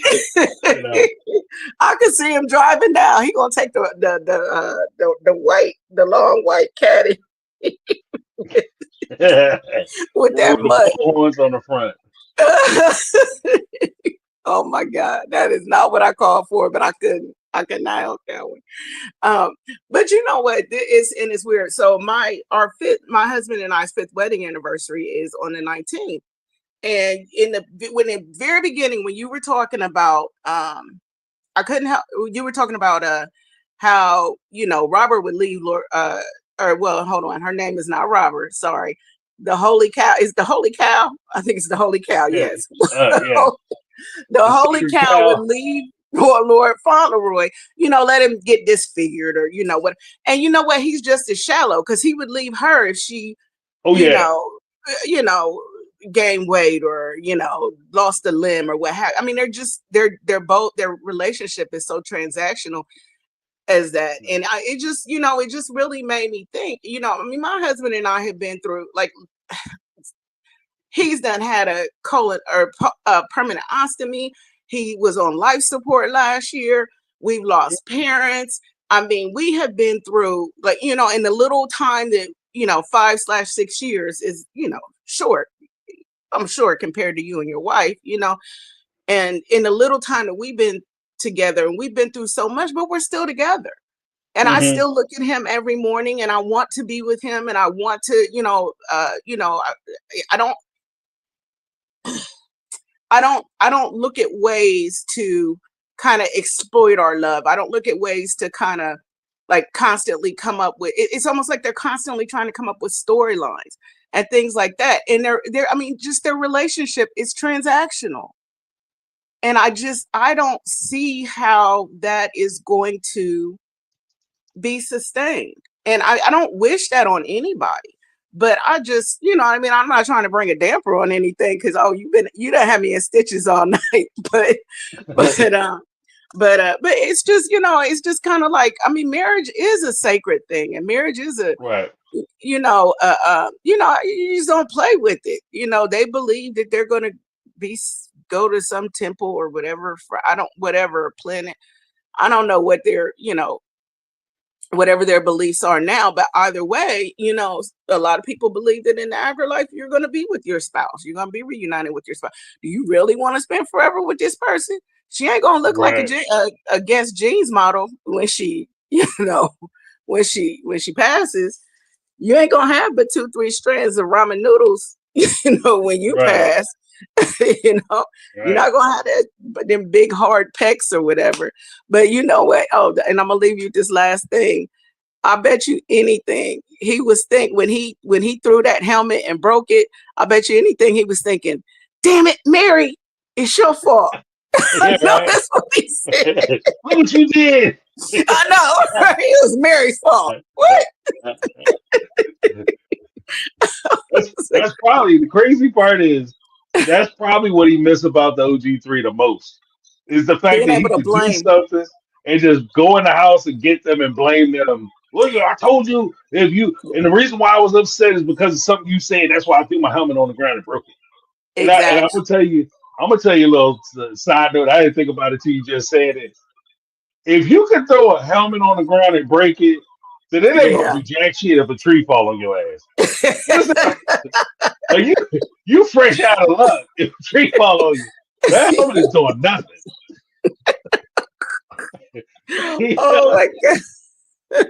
Like you in trouble. Like but I said the same thing. You mentioned that if something were to happen to Robyn, I was thinking the same thing. What got me to thinking about it originally was when Robyn's ass was out there in that dirt bike. Like, girlfriend, you need to be careful because she fell on a pile of rocks. I'm like, you gonna snap your back up. You know what I mean? And you would have been in traction for the rest of your life. That dude is leaving your ass. Oh yeah, and bet you one thing. what 4 or 5 kids, what have you? You know, only the youngest 2 getting taken care of, right? Right. Maybe.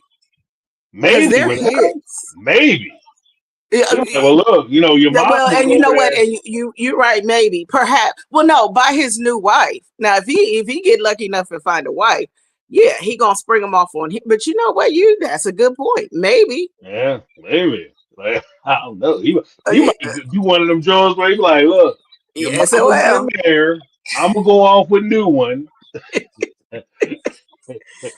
Them poor kids gonna be SOL. And this is one last rule. I know you said one big take. My take was the marriage thing, but one last thing is I really wish that what Christine had done was not giving her land to them, cede her land or her interest to one of her kids, whichever one Cody can't stand the most. You get what I'm saying? I wish. You get what I'm saying? So that it stays in the family. Remember, it was supposed to be a family asset, right? So deed it to the family. You get what I'm giving to one of your kids? I'm sorry. You should have give it to Maddie. Oh yes. You know what? Yes, baby. Since your daddy couldn't afford an airline ticket to your major life-changing surgery. Yeah. You feel me? Here goes some land that's supposed to be worth something. He will want you to have this. Yeah. Oh, that would have been poetic justice. I'm telling you. But yeah, I don't know. I hate it when people say, "Oh, this show is crap now. I don't even watch, or I don't even want to watch it, or no, I don't watch it no more." Well, then why are you calling in? You get what I'm saying? Yeah, I agree. They're doing too much living in the past, and we're re-seeing too much stuff. But I'm still watching it, so I'm not gonna. You know what I mean? I'm not gonna. I don't want to say pick on it. Yeah, I can say, things that I wish they would do differently or what have you. But, it's kind of like if you don't want to be here, go. You feel me? That's my, because I had seen that comment. I think it was in IQ's chat, kind of like, oh yeah, I'm so over this show. Well, then why are you watching IQ? And you're a subscriber. So, well, maybe she like IQ. They might like IQ. Just not the show. Apparently. I guess I ain't even mad at it. Long as they send their little super chat or whatever, help my HBO, help my brother get his HBO special. You feel me? If you want to support the channel, hit that like. That's what I say. Absolutely. But yeah, I don't know. I guess my take is my husband and I have been together through thick and thin. And a lot more than people should have been together. We've been together 6 years, married for 5. And I never once, when he was on life support, it never once entered my mind to, okay. And I could have very easily, ran away. We were in a kind of a financial pickle or whatever. So I cashed out part of my 401 whatever the pension is from the state. Anyway, I cashed out part of my pension and stuff like that. And I was like, okay, I'm gonna pay bills and things like that. And a friend of mine, and they were literally just joking, girl, you need to take that money and move to Vegas. And it never entered, you know what I mean? It never, for me, it wasn't even a joke. It was like, the what now? You know what I'm saying? Why would I leave my husband? But like I said, shoot, that COVID was sketchy because Robert was like a vulture, bird circling, so I don't know.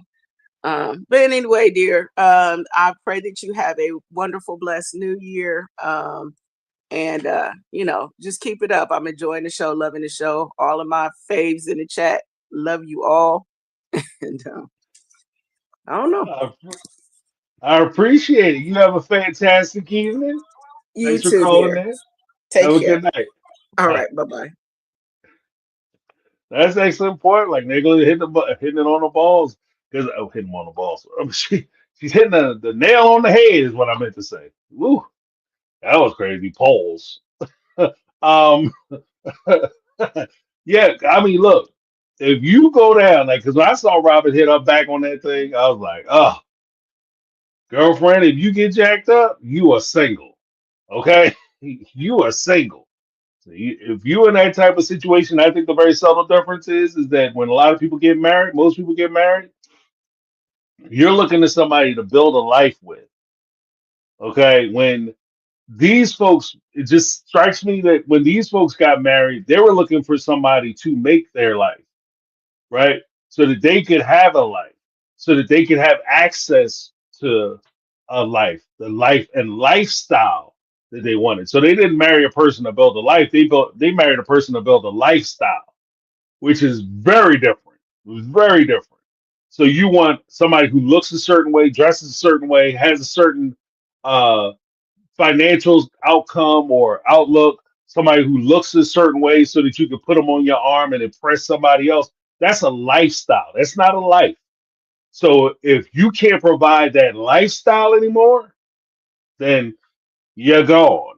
Okay. You get your walking papers. So that's where I was concerned at. But up next we got Michelle in the house. Michelle from across the pond. What's going on, Michelle? How you doing? Hey, sweetie. Happy New Year, everybody, and happy upcoming anniversary, Negla 3. You know, that's wonderful stuff. I have got a really sick sense of humour. I really have. And I'm not going to apologise because I am who I am. But I kind of had this thing in my brain, like a little sketch of, like, that thing where Cody was sitting eating that meal with Robyn, and he looks up to God and he's like, I just want to know, God, you got my back? And God's up there and he's like, right, we'll start with the ATV, right? And then he's like, and that didn't work. So God says, all right, we'll give him a bit of a break, but he does one more thing. And I'm bringing out the big guns. Cody goes out on the media, says, I'm a warrior father. God's like, that's it. Archangel Gabriel, bring the trees. We're getting the trees involved. That's it. He's done it now. Seriously, I just like to go on media and claim you are a warrior father when you are just the epitome. You are in human form greed and arrogance and neglect in human form, and you go out there and you talk about habitual rage steppers. This guy fell out the arrogant tree, hit every arrogant branch on the way down, fell on top of an arrogant person and did him. That's what I reckon. He is just arrogant. And the reason I believe that Cody doesn't need the church anymore is quite literally because he thinks he's already on planet Cody. Everything out here is planet Cody. Right. He's got nothing that he's got to work towards now because the whole world revolves around him already. You know? Right. And I'm sorry, one more thing. Okay. This is the way I see it. I put this on Reality Squad's Facebook page. I reckon as Meri has been really, really cool and given him back his T-shirts, in the spirit of returning the favour of giving back things that don't belong to you, why aren't the wives receiving a cheque for all the money you've had? The kids are not getting back the childhood that you promised them when you made them, let's be honest. The love that, you know, wives would just want in a relationship. If we're giving back everything that we've taken that don't belong to us, I swear Cody and Robyn will be standing there in just their skivvies. They'll have nothing left. They would have nothing left. But on that note, darling, I will stop talking everybody's ears off. But Happy New Year, everyone. And, you know, sometimes I do wish, though, I could just say, Cody, give me your shoe. Give me your shoe. You are a spoiled little like that. Yeah. Then I'd eat your sandwich. Right. I'll let you go. Have a lovely night, everybody. Thank you, Michelle. Once again, back in the house. You have a fantastic New Year's. Thank you so much for the well wishes. And one of these days, I might let somebody get a word in edgeways. Maybe. Jury's out on that one, though. That's okay. We appreciate you. Have a good one, love. Bye. You too. Bye. Michelle, awesome. Yeah, you know what? Michelle tells no lies. Michelle tells no lies. I know, Kathy. Yeah,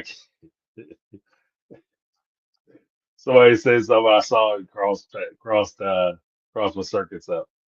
But tell no lies. Like when pushing down the show, I gotta blow on this. But tell no lies because Cody is treating it already like he's already achieved everything he wanted to achieve. He does everything that he wants to do. And before we get too far along, I want to make sure that we give some let's get some hearts in the chat for Negla 3 and her anniversary. So get some hearts up for Negla.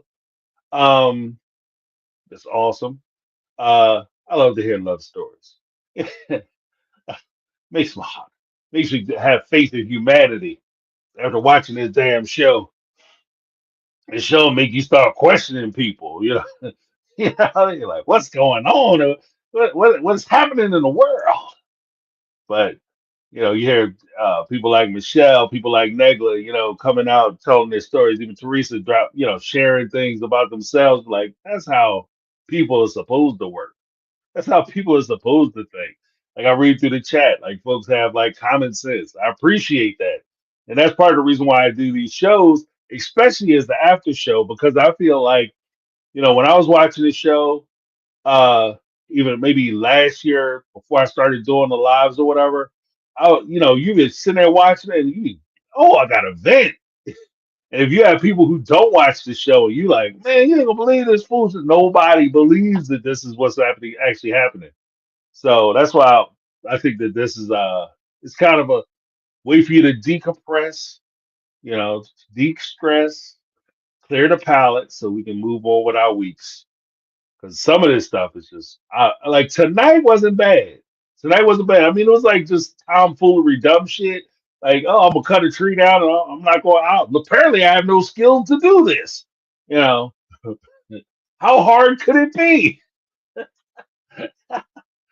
I'm gonna cut down a tree that's big enough to crush my house. But hey, what could possibly go wrong? The only thing that would have made that situation worse with Cody cutting the tree down is if he would have did it and he would have said, now it's Miller time. Like, that's the only thing that would have made that situation where he was out there drinking while he was doing it. That to me, that would have been the only thing that was just like one more thing that he did wrong. But that whole situation was a stupid. And I'm one of those folks. I don't want to see, because I think karma is coming for Cody, and I think it's when it hits, it's going to hit hard as hell. Okay, especially as lofty as he holds himself up to be, I think it's going to be pretty bad. But I don't want to see nobody get crushed, especially on TV. Because all that's going to happen is, especially TLC. TLC will film it, and then they'll do a thing where, like, you see Cody cutting the log or whatever, and the tree's about to come down, and you'll hear him, go, go, go, go, damn you. And then all of a sudden, oh no. And then the screen will go black, and then they'll write something across the thing. During the course of this episode, something terrible has happened. And we followed Cody to the hospital. The ambulance was called. And then we followed him to the hospital to get looked at. And now we'll continue. And they'll do like the whole, like that'll become the story arc of the show. That's how TLC do you. So they don't even do you the courtesy of actually putting this terrible incident that happens to you on air. They won't even air it because it'll probably be too gruesome. But they'll tape it, they'll let you go do some dumb stuff, get you jacked up, and show just enough that they put it up on a black screen and do the words. Hopefully, Cody will be okay and he'll recover. You know, it'd be terrible. Like, I don't know what's going on. Cody's just, I don't know. Does anyone know exactly how many episodes are in season 19? I want to say it's close to 20 something. So they're going to be, from what I understand, this season won't be over until like March. And I think that they might be, that's part of the reason why I think that they're rounding it out with closing out with Garrison, because there would have been about a year to the time he passed.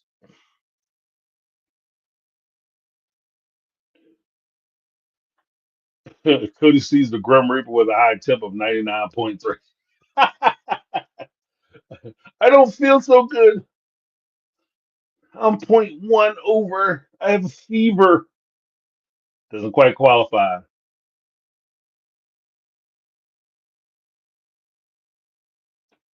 Um,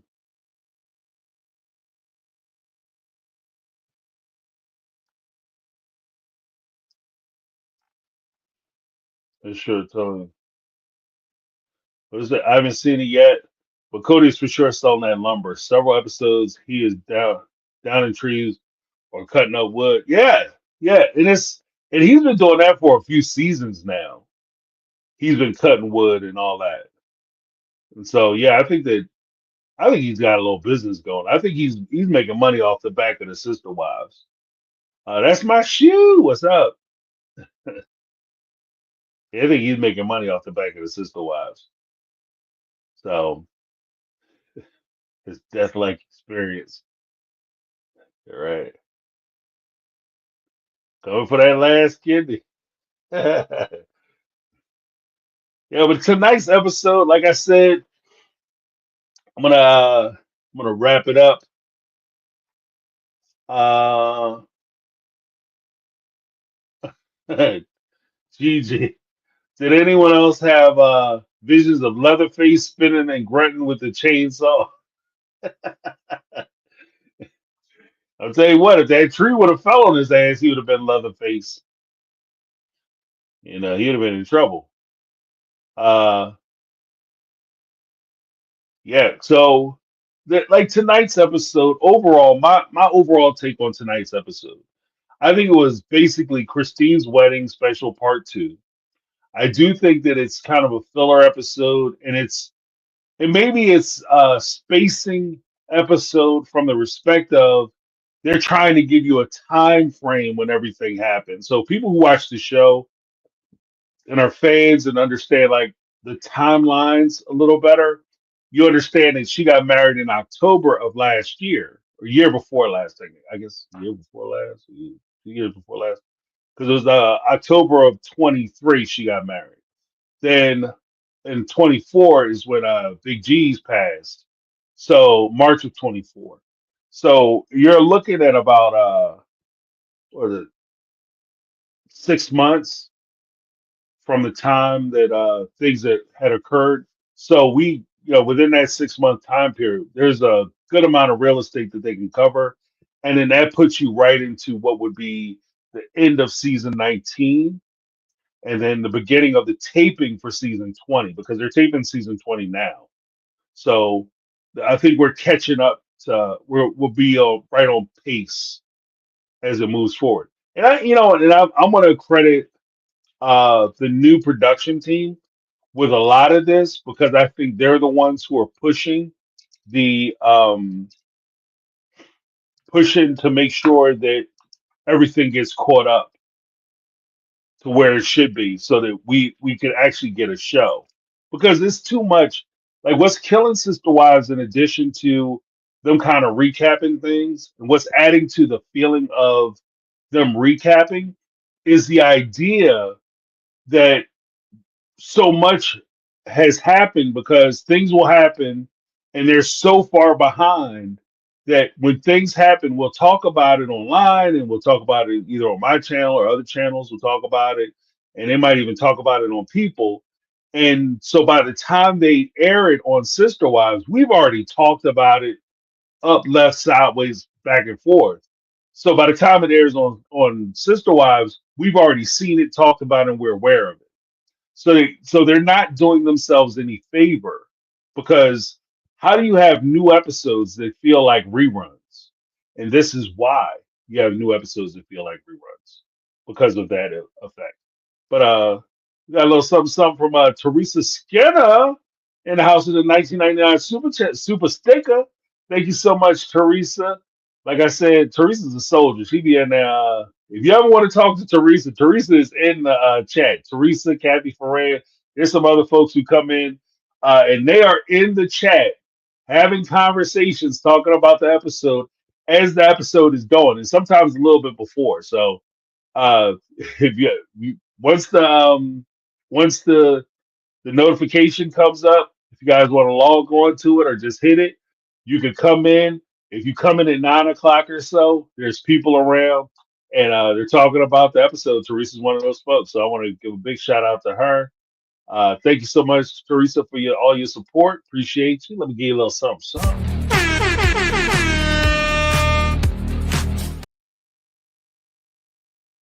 All right. Oh, then we have a special guest coming to the stage, Brenda. Brenda, what's going on? Not much. Can you hear me? Yes. Hello? Okay, Yes, so you can hear me now? Yes. Okay.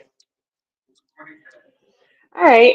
I think I have a little bit of a different take on a lot of this stuff. I have personally lived polygamy before in my life.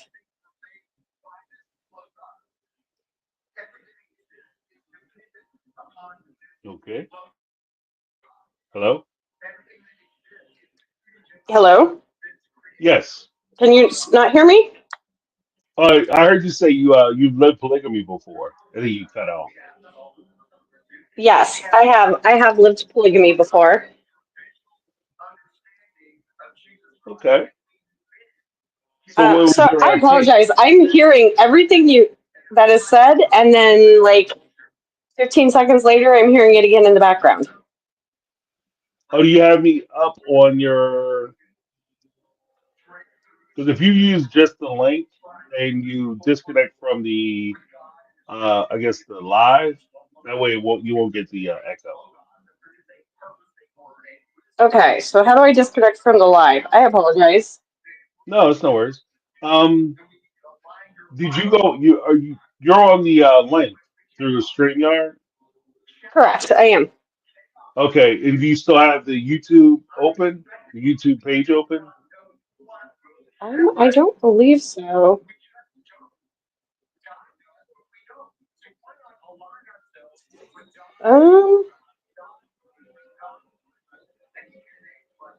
Because Chroma Key said just turn the live volume down.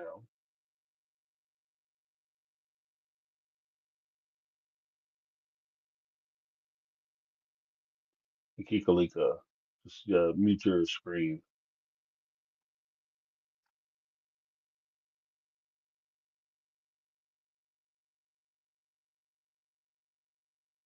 Hello?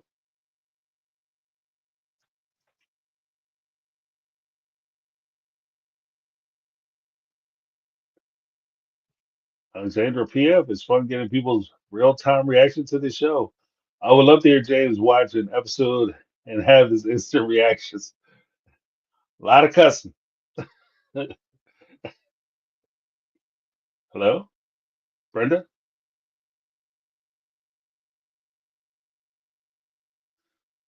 No. Can't hear it all now. Hello? Brenda, call back in. It's Bellum. What's going on?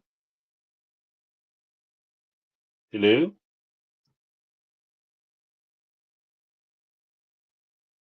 Can you hear me? Yes. It's Bellum. Oh, I didn't expect to be on so quick. How you doing, James? Doing well. How are you? Good. So you had an observation, or?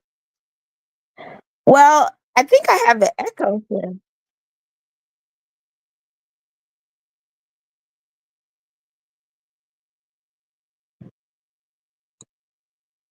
Okay.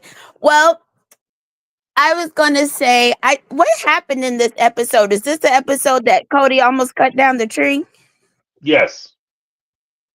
Okay. I'm throwing off. I keep getting an echo. Oh, you're echoing yourself back too? Yeah, so I can't hear you because every time you talk, it's an echo. Okay, Yes. just say what you have to say, and then I'll hold my comment to that. Well, I'll call back. I'll call back. Okay. Call me right in, and I'll bring you right up. Brenda? Okay. Having some technical difficulties. Sometimes the Kremlins don't want to hear what the people want to say, which makes me even more curious. I guess is the attitude that sometimes when you're told you can't do something, you want to do it that much more. Now, the Kremlins are saying, no, I don't want to hear what they have to say. Trying to block them off. But okay. Yeah, Negla said you have to turn your YouTube uh turn turn your YouTube, I guess, off or down when you call in, or else it'll give you an echo. Yeah, I think that once you, because it's two different platforms. So if you're calling in, that's a separate platform from YouTube. So in fact, the YouTube might even be a little delayed. I think when I'm on with Sarah, if we hear feedback that way, it's usually a little delayed. Um, okay. So James, the criminals don't want to hear I calling Cody an a-hole. That's probably what it is. I'm not, if he went after his kids with TLC, I'm pretty sure he would come after us to stop us from doing it too. So no doubt there, no doubt there.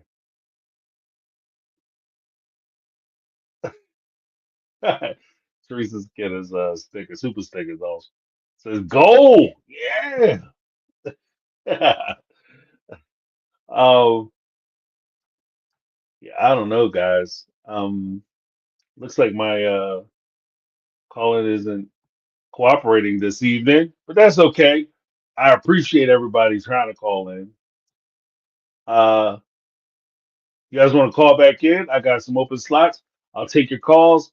If not, we're going to go ahead and wrap it up for the evening because it wasn't, like I said, tonight wasn't super heavy, but I am looking forward to getting into some new stuff. I want to get into some new territory so we can see how these relationships develop. I do want to see more of the natural element of Christine with David, um, outside of preparing to get married. Because for the most part, if you think about their relationship as it's shown on the show, a lot of it is just basically them getting ready to get married. Like, yeah, we saw the first date, but even the first date was because we knew they were going to get married because we already saw the special. The first date was pretty much like, okay, this is the dude she's gonna marry. Yeah, I went on a date, first date. Technically, it wasn't even a first date. It was like the second or third date because Christine was all excited about it and talking about how she met this special guy named David, and she went out on previous first dates and they didn't work out. So she was pretty much locked in by the time we met him. So we really like, and I'm just being very honest about it. Like, from my respect, I don't feel like I know David at all. Like, I don't know anything about him. All I know is that Christine thinks he's awesome. But that doesn't tell me anything about who he is as a person or what he's about. Like, I've heard the stories of people describing what he's like, but I haven't seen him on the screen actually being himself and interacting with people. I've seen it like from the respect of, you know, we're going to this party because I'm going to marry you, or we're in love, or the whole conversation, even when they were talking about being in love, was how quickly they fell in love. But I don't see any of the personal interactions that I'm kind of curious about. With Robyn and Cody, I'm hoping that they turn the corner. The crazy part, and this is the part that's kind of it's going to chap my ass. I'm not even going to bullshit with you. I'm not even going. I can't not use French with this part of it because it's going to annoy me to no end. I have the creeping suspicion that we're going to be watching the Cody Robyn recommitment ceremony at some point during the season. If not this season, next season. So not looking forward to that. But Brenda, what's going on? All right, how's this? Is it better for Oh, me? sounds better. Sounds good to Okay, me. good. All right, perfect. How are you doing?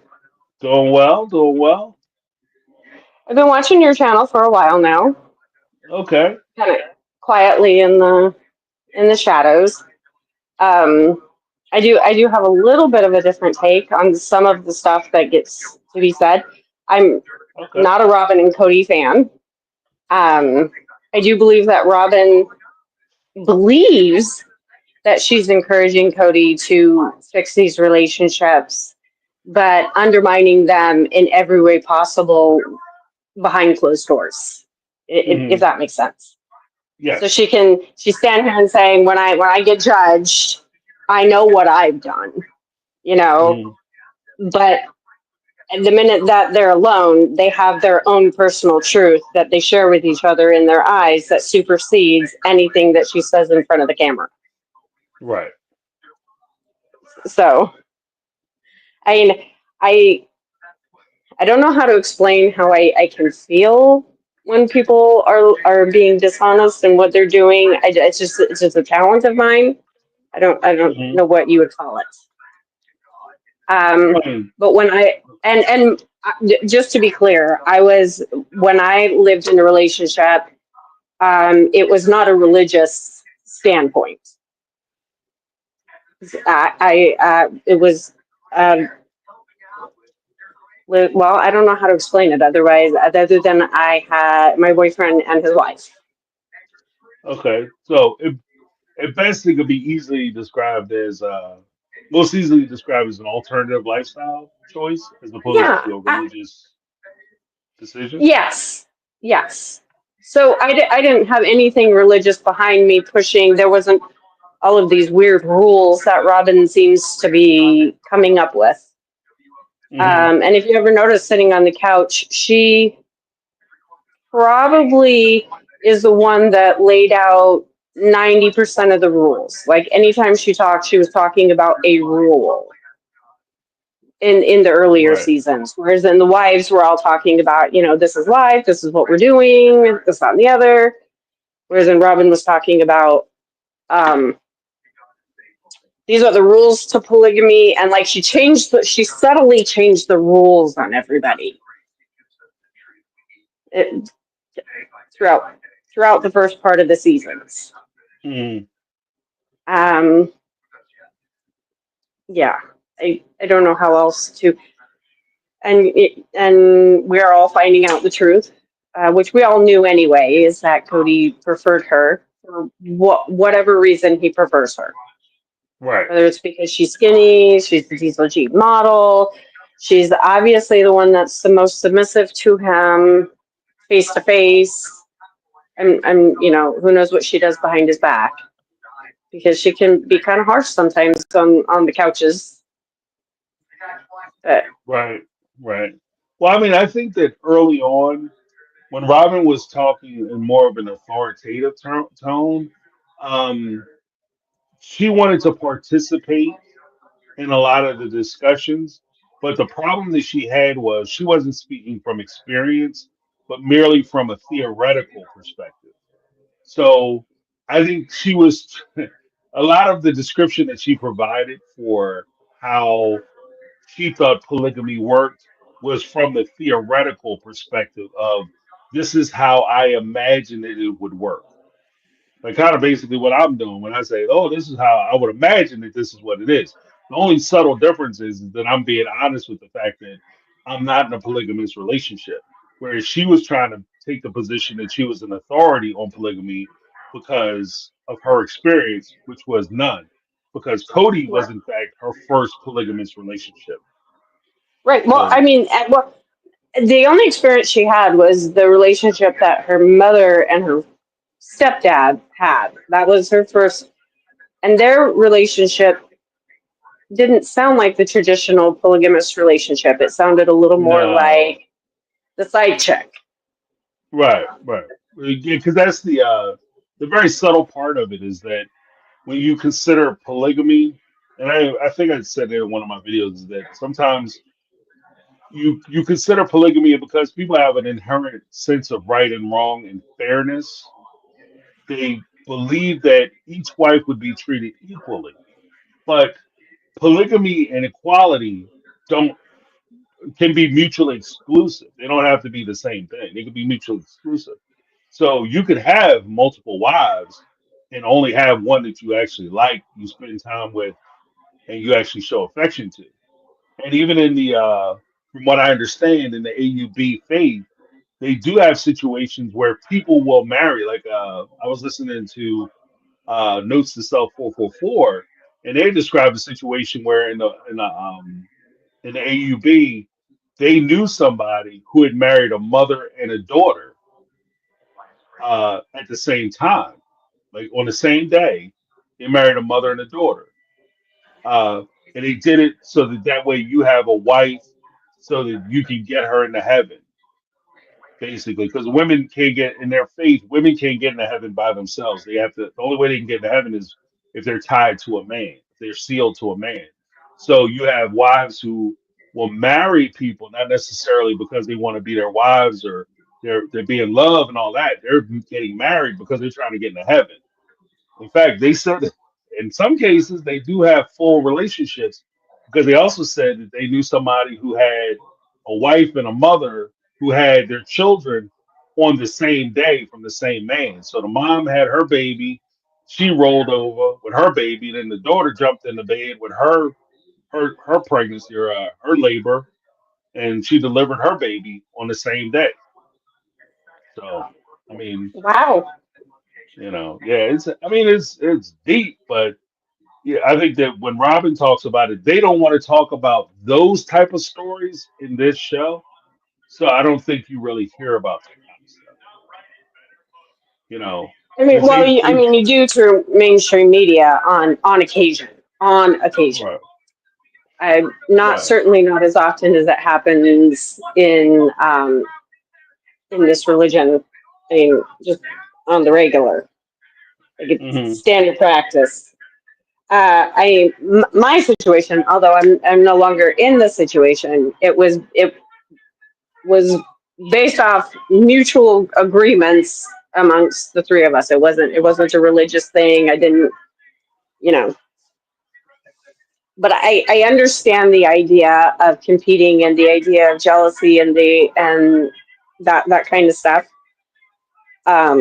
But I also know that as a woman, you can also be in that situation and you can be so much more supportive of each other than what they were. right, Because they all sit in the same boat. They could have definitely been more supportive of each other.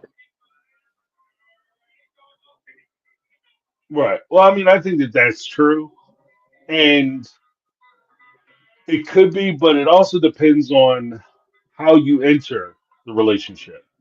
And because they were entering the relationship and they felt more of a draw and a calling to it because of uh, their religious ties to it.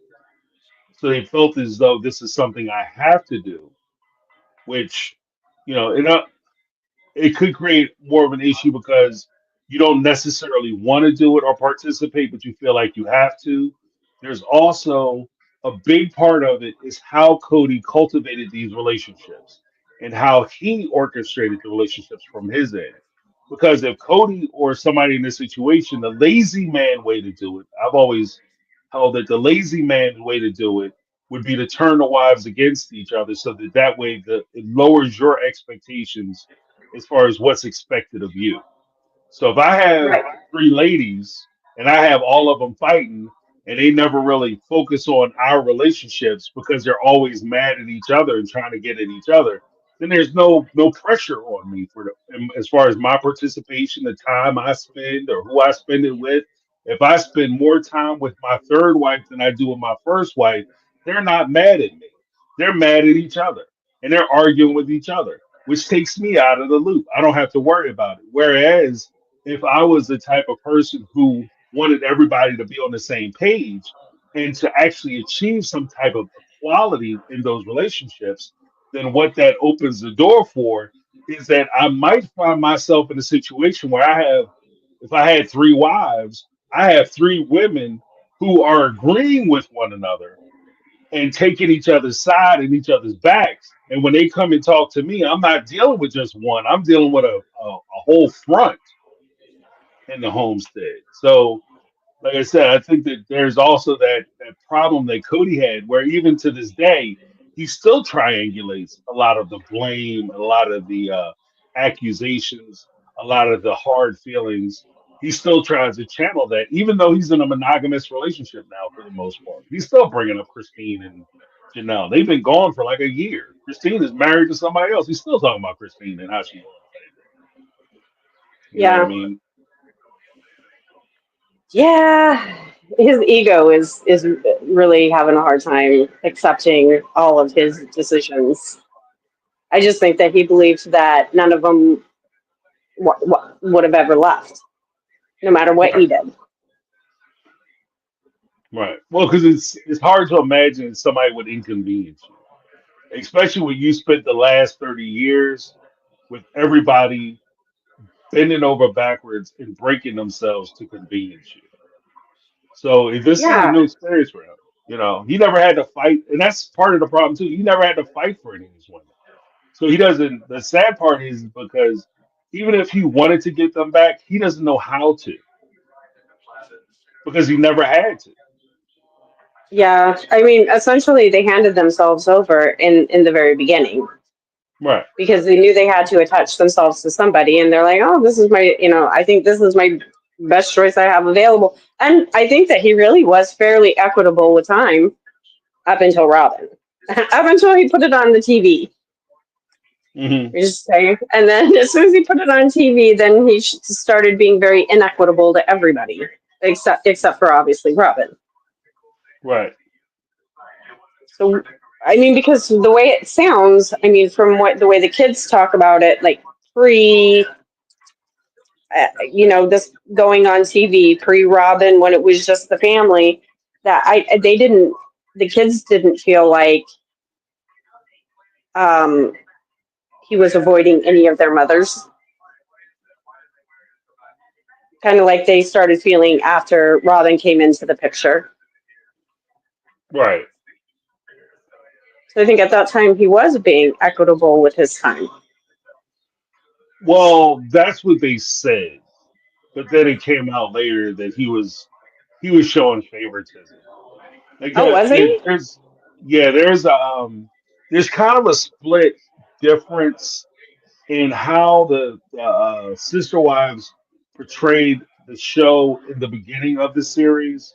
There were always little hints that there were problems within the family, but they didn't really start talking about the issues within the family until around season 16, season 17, when the wives started to peel away from the family. That's when they started to actually come out and started to reveal a lot of what was going on behind the scenes. Like, for instance, when Meri had talked about her relationship with Cody, she hadn't had a real, true physical relationship with Cody since Lehigh. Like before Robyn came into before Meri introduced Cody to Robyn or got snookered into that whole little bullshit storyline. Robyn or Meri and Cody were having problems back then. And they were having issues back then. And this is before the show. And so when Robyn comes into the family, that puts more stress on his relationship with Meri. And in fact, it's when Meri said in the last episode, when we got to Vegas and they were still in the rentals, that's when Cody said that he would She had made him suffer for the last 20 years, so he's going to make her suffer for the next 20 years and consider whether he should take her back. That happened when they first got to Vegas. That's when they were in the rentals in Vegas. That was season 2. So there were always problems. Wow, which is funny because they showed in, I think it was season 1, Meri and Cody going on their 20th wedding anniversary Honeymoon, to right. Mexico. And it seemed, I mean, the way they showed it, it seemed like it was a very loving experience. Right, that was for the TV show. Because at the time, if you think about it, when they first came out, they were trying to expose the world to.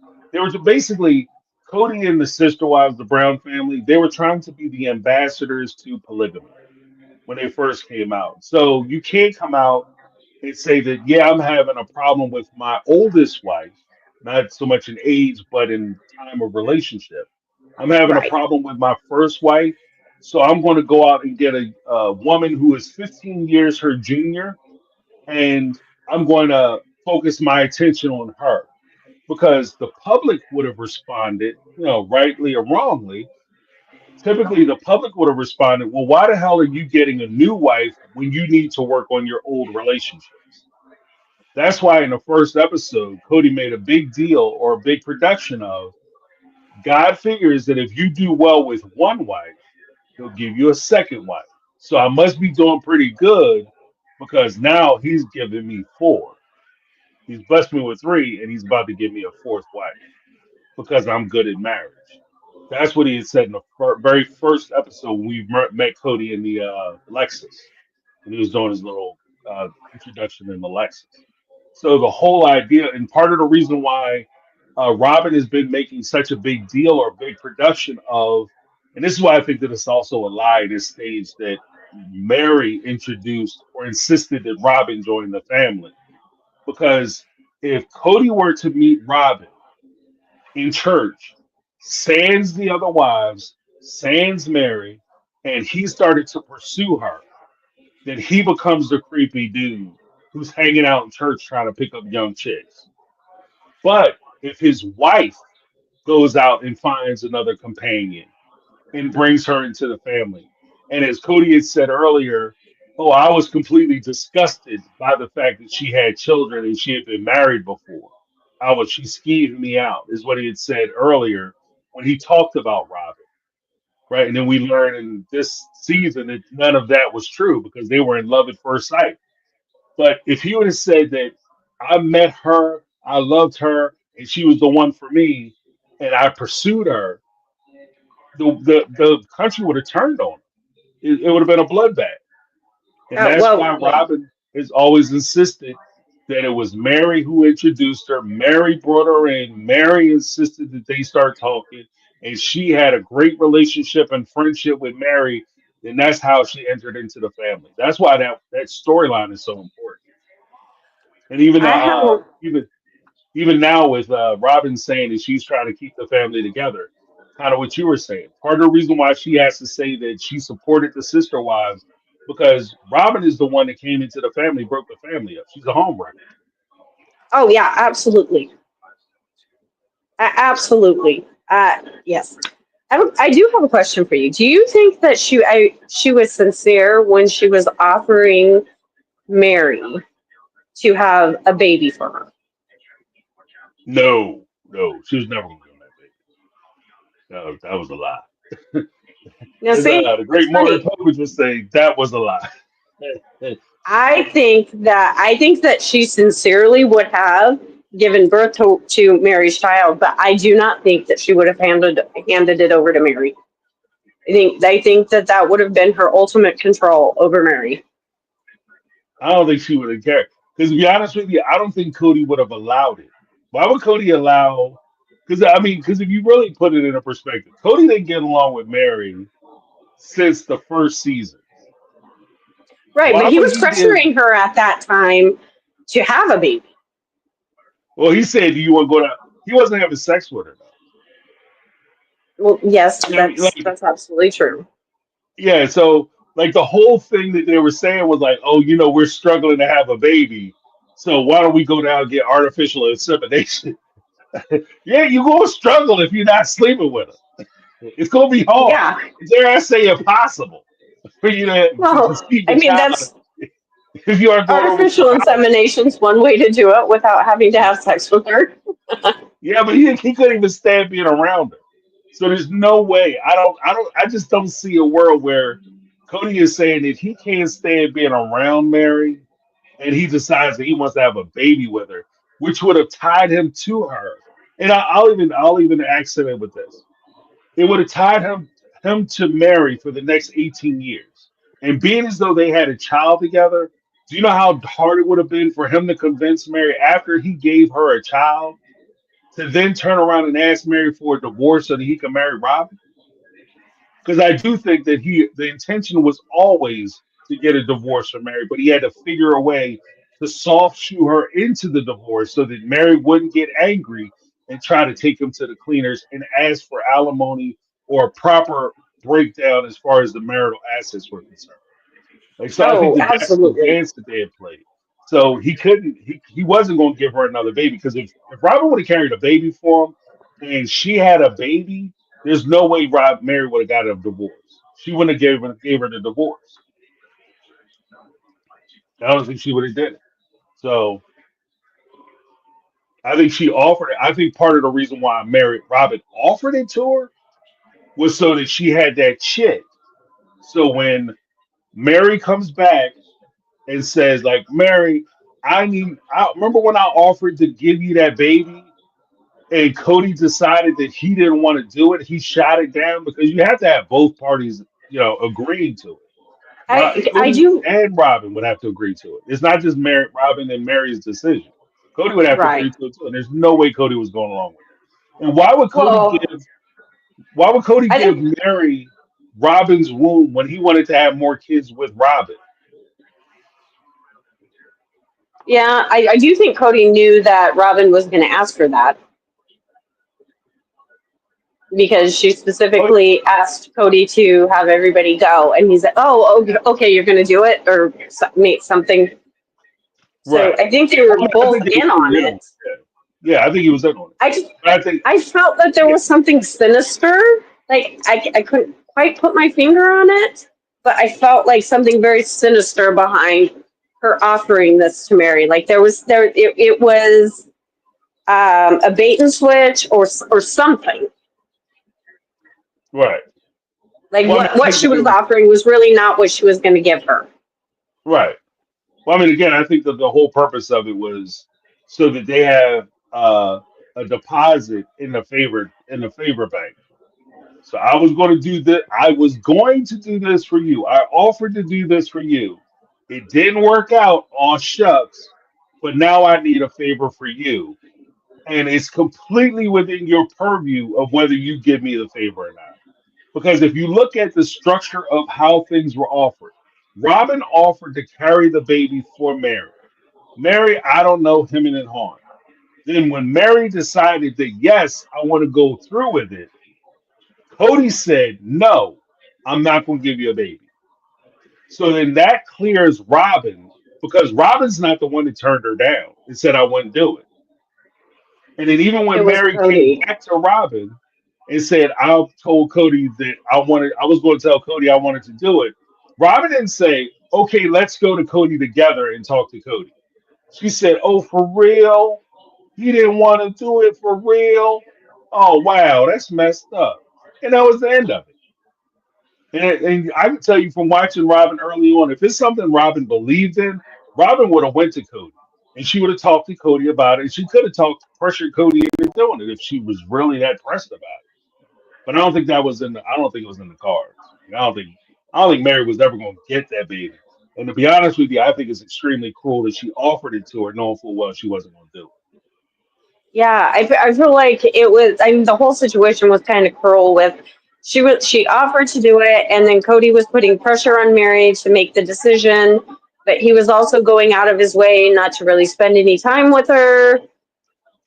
It just was so weird.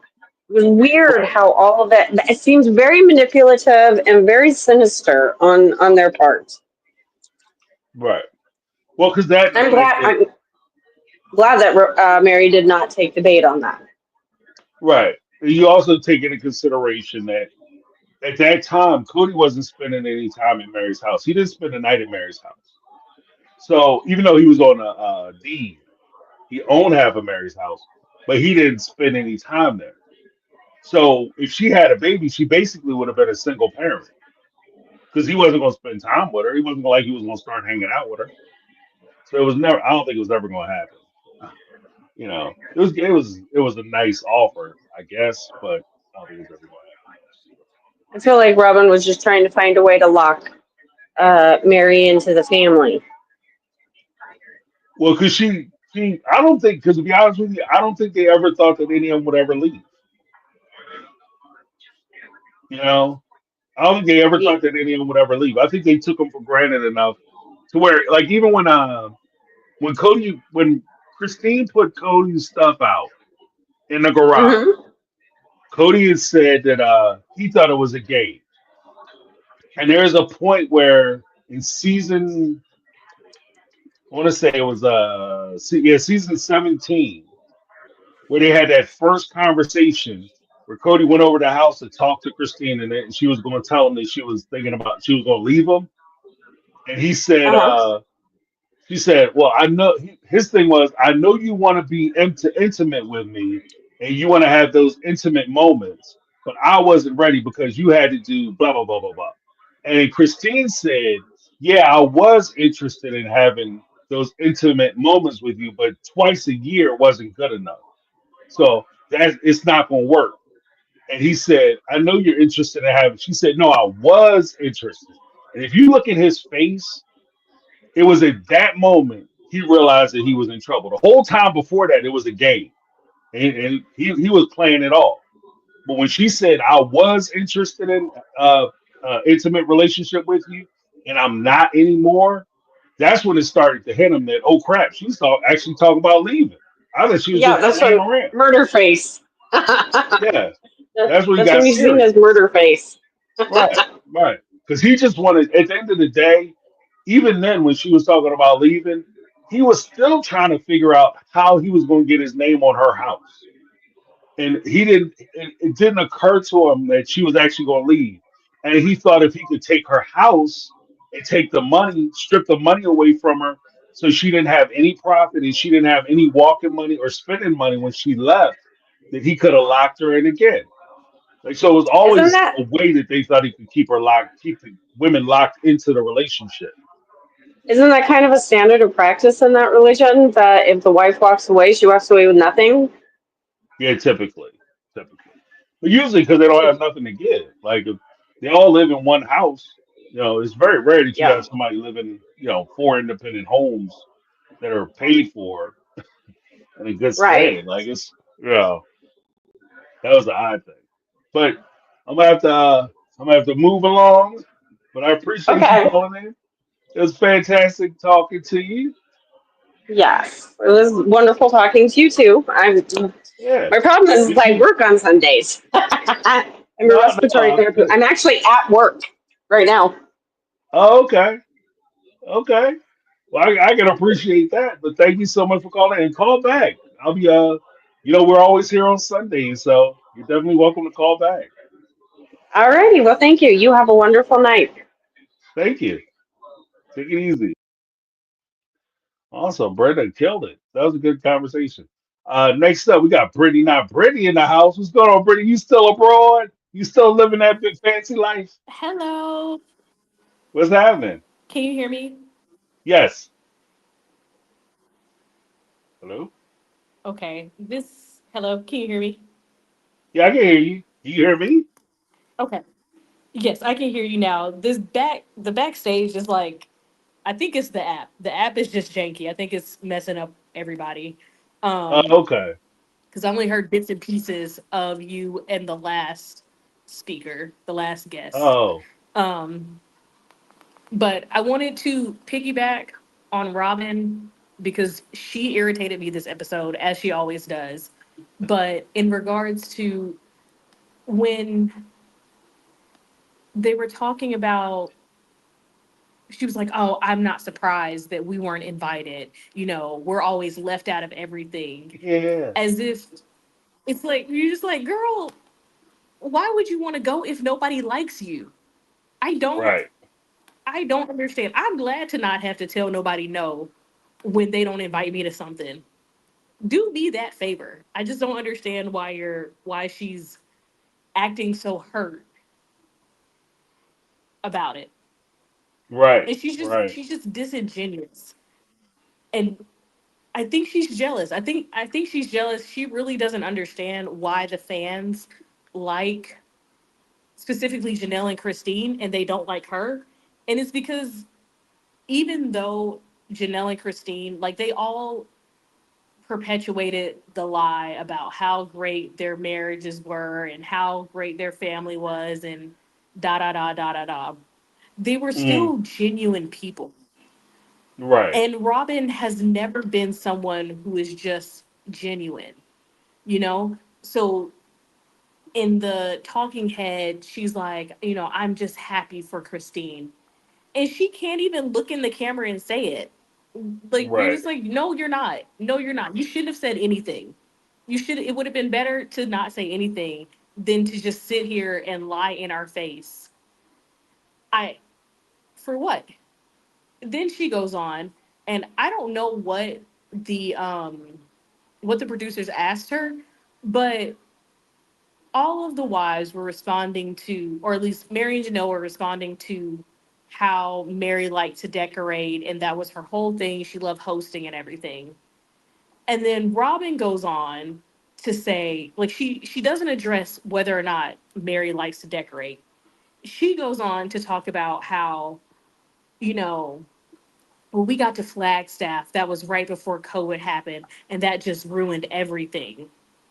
But they Right. moved to Flagstaff mid 2018. Girl, stop lying about stuff that is very easily provable. That's the thing with her and Cody that just pisses me off is that they just lie about stuff that we can easily run the tape and get back Right. to. Why weren't y'all at Meri's house that first year for Christmas? Why? Because she had put up the Christmas tree and Meri says y'all didn't come that first Christmas. That was way before COVID happened. Well, Right. I want to say I'm rewatching now. I'm like going back and rewatching, and I think they had Christmas. They did something at Meri's house around Christmas time. But then the next year, that's 2019. Everything was at Robyn's house, I Mm-hmm. think. I'm pretty sure. But nobody went to Meri's. Either way, nobody went to Meri's for 2019.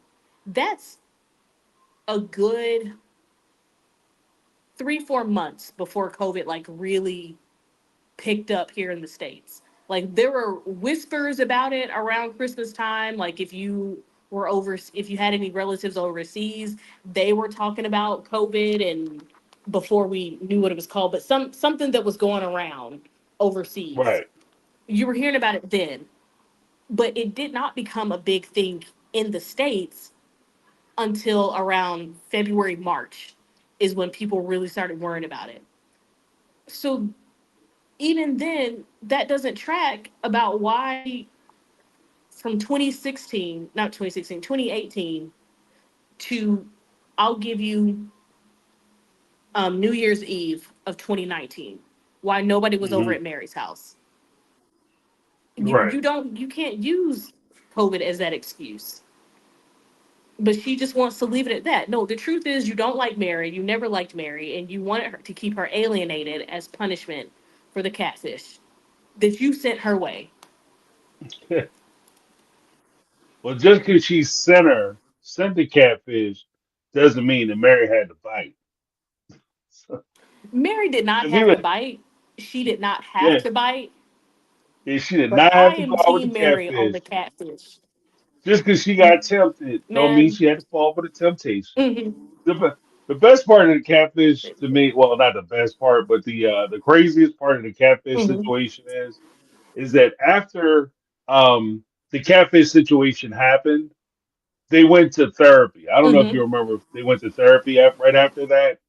And even though it happened to Meri, kind of like the divorce happened to Meri, even though that was the case, Yes. in both instances, Robyn turned it around and somehow she was the one that was affected. And she's That the one was that was hurt. And it was, the most you know what I mean? traumatized by it. Yeah, she's sitting there Like, talking about when the catfish thing happened. She talking about, well, part of the reason why I feel bad about it is because I feel betrayed. It's like you feel betrayed about what? If about anything, that's what? Cody and Mary's relationship, not yours and Mary's Yes. relationship. You know what I mean? You're not a little And kid. Like, come on, get it together. right. Add to that, it's like she felt more traumatized than even Leon felt. And for one, Meri was afraid to like leave her house some days. Like she's talking about how she Right. thought that there were, recording devices in the house, that people were listening in on her. She was afraid to go be with the family. Like that's like serious emotional abuse that Meri dealt with the catfish. This is by her own Well, volition. She chose to get with the catfish, but she's going through a lot. And then right. poor Leon is in the position where they know about the situation, they're pretty sure, but do they tell their dad about it? Do they protect their mom? Like Meri just put Leon in a really bad position. So Yeah. Meri and Leon are the only two who should be crying about anything. Robyn coming over there and crying about how betrayed she felt, it's just like, girl, you feel betrayed if the wind blows in the direction that makes your hair a mess. So there's no, you're always betrayed about something. Somebody's always betraying you about anything. It doesn't count anymore. Right. Right. Well, I would say this though, because even touching on something you had said, Mm-hmm. Meri did say that she felt like there were listening devices, that they were watching her, that they knew about things that were going on in her house. And Mm-hmm. clearly, there weren't listening devices. There weren't apps that she had that Catfish had hooked up into her computer. The only thing that makes sense to me is that, Meri, and Mm-hmm. I'm saying this, Meri, if you ever see this, please listen to what I'm saying to you. Please listen to what I'm saying to you. If you know that they didn't have bugs and shit in your house, and they didn't bug Mm-hmm. your computer, okay? We know that that's fiction. It didn't happen. The Mm-hmm. question you need to ask yourself is how did the catfish know where and when you were going places? How did the catfish know about Mm-hmm. conversations that were happening in your house? And who, so ask these questions. Instead of thinking about like how they could have put, bugs in the lamps in the walls and the computer, ask yourself more Mm-hmm. direct questions like who was I talking to? Who was present in my house when I was having these conversations? That may lead Mm-hmm. you to someone who was sharing information with the catfish person. Now I know that Mm-hmm. there's a bit of a little folklore, a sister wife folklore that the catfish is hooked up with Robyn's friend and hooked up through Robyn Mm-hmm. through her friend or cousin or something like that. And it was that person who also told you that the guy that the catfish was pretending to be was actually a person. Mm-hmm. Said they met him, they knew him, they were familiar with him, and they validated it.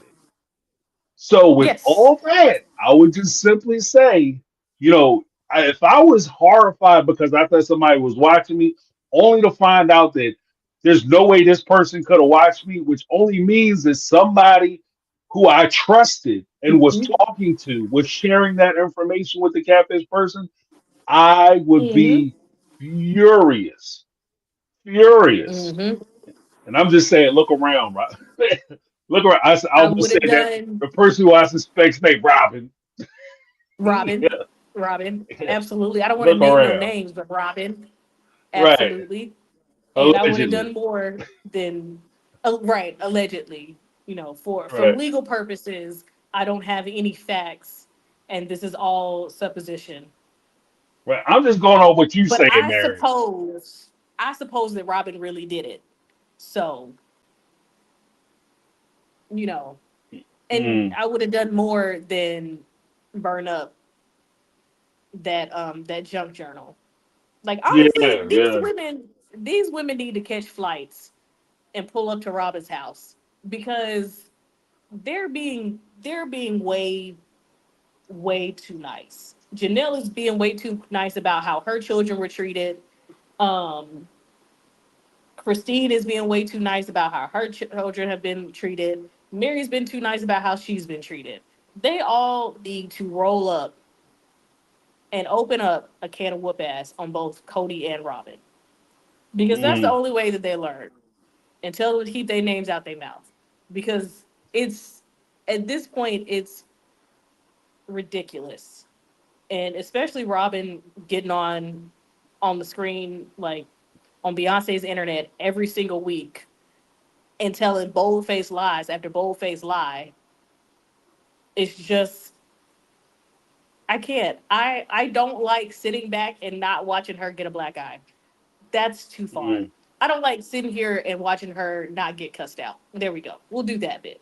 I don't like the fact that nobody has cussed her out yet. Well, I mean, that's the thing, though. Like, I mean, the reality of it is that like Karma Kitty says that Mary could never blame Robyn for her being catfish because it would have pissed Cody off to the point of no return for Mary, and I agree with that. Mm-hmm. But at the same time, like, I think that there's a point where did Mary go along? How does the catfish work? The catfish works because, like you said, the catfish works because Mary decided to go along with the catfish. That's how the catfish worked. You made the conscious decision that this is something you wanted to try. Got it. But at the Mm-hmm. same time, if somebody comes back, and this is what makes it like I call it dirty macking. If I have a friend Mm-hmm. who has a girlfriend or a wife, and Mm-hmm. he comes to me and he tells me about his relationship, and he confides in me complications that he may be having in his relationships, right? Things that his wife or girlfriend Mm-hmm. likes, things that they don't like. That gives me an unfair Mm-hmm. advantage if I wanted to go back and try to, Yes. swindle, right? In that same Mm-hmm. vein, if Robyn is Mary's friend and she's seeing that Mary is like attention deprived, she's intimacy deprived, she ain't getting, she's lonely, right? And she recognizes that, and she knows what Mary likes and how. So you can basically handcraft a man for Mary, and you set that catfish to Mary. Like your friends know what your style is. Like if your friend wanted you to cheat on Mm-hmm. your boyfriend, your fiance, congratulations again. But if they wanted you to Thank you. try to tempt you to cheat on your boyfriend, they know, or your fiance, they know what kind of man you Mm-hmm. like. They know what you find Yeah. attractive, what your turnoffs are. So when you talk to Brittany, Mm-hmm. you don't say this. Because if you say this, then you out of there. So don't Yeah. don't say this. Say this. She's into this. These are her favorites. So you Mm-hmm. set her up that way too. So it's not like she just met some guy at the mall and she decided to go out with him. You Yes. crafted the perfect man for Mary. I know this is what you did, Absolutely. allegedly. Mm-hmm. And Allegedly. then you set her up, right? You set her ass clean up. And I know she can't come out and say Mm-hmm. that this is what happened. She couldn't before. But now that the relationship is over and we got the new Mary, the new and improved Mary, the fresh off the Mary 2.0, fresh off the Mm-hmm. assembly line with the new car smell, Mary. Mary might actually drop some bombs on him. Because I think if she take a step back, she gonna put it together. You know. So I was just saying, like, because you You cut got out a victim. little bit at the end there. Oh, I'm sorry. Well, because what I'm saying is that Meri ultimately, when Meri was dealing with the catfish, she got victimized. Because if that person who was you were talking to was telling you that they have bugs in your house, you know your daughter is sleeping there, Mhm. you know, you got the Yes. humiliation of now I have to go back and tell, you know, this is what made Mhm. Fatal Attraction back in the 90s so terrifying. Because you had a woman, Yes. guy went out, cheated on his wife, and now you got Mhm. this psycho. And the only way Yes. you don't know what she's capable of doing, and she might run up on your Mhm. wife. So now you have the conflict of I have to go tell my wife because I don't need her in the supermarket and this Mhm. crazy lady come walking up on her. And she don't know to keep an eye out on a swivel for this Right. lunatic who might do Mhm. something to her. So now I have to confess everything, and that's where Meri was. So she's in a position where now I'm messed up and I have to go back and tell Mhm. everybody. Because not only am I putting Yes. myself in jeopardy, but you have like all those sister wives' kids are out front playing. And this Yes. guy could be Playing in the cruising a block. cul-de-sac and Right. mm-mm. Like that's rough. That's crazy. So for you to do that to Mm-mm. somebody, because it's not just like her, you know, at the time Leon was older. But you had like Yes. truly, you had Isabel, Right. Gwen, you had Mhm. Robin's younger kids. You know, Savannah Oh, was still yeah. relatively young. Mhm. So no, Yes. nah, man, that's rough. That's rough. And That's and in heartless. that That's not even rough. case, That's heartless. if Robyn had decided to be manipulative about the situation and said that she felt traumatized because her kids were outside, no, I wouldn't give that to her because, like you set your kids up for that. So Mm. you need to feel bad. But also Meri, but like both of y'all need to be sitting up there crying.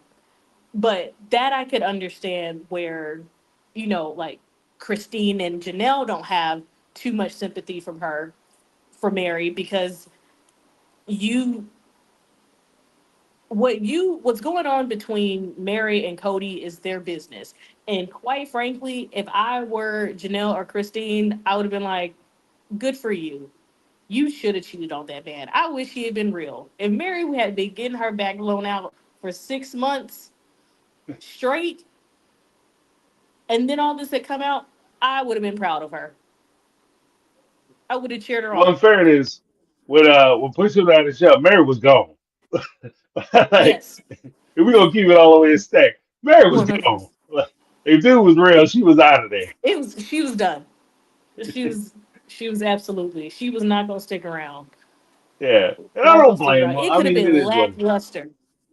No, not at all. Definitely not at all. But for her to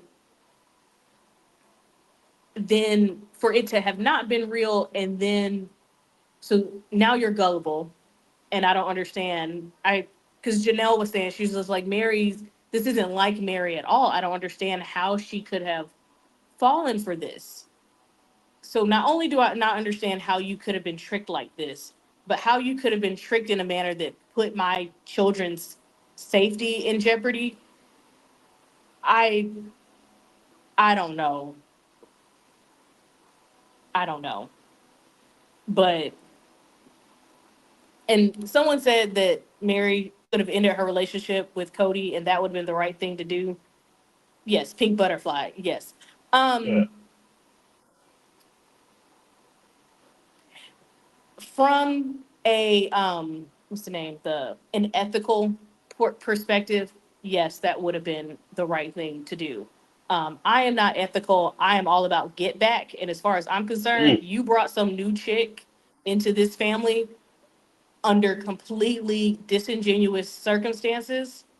And now you have pushed all of us and our children off to the side so you can be with this woman and her kids.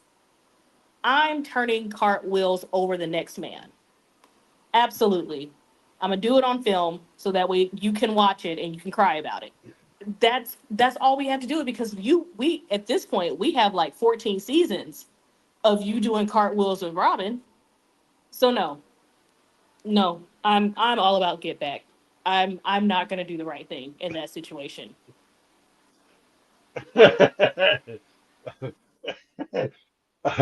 Okay, so basically you saying I'm petty, and I'm gonna be petty, Yes.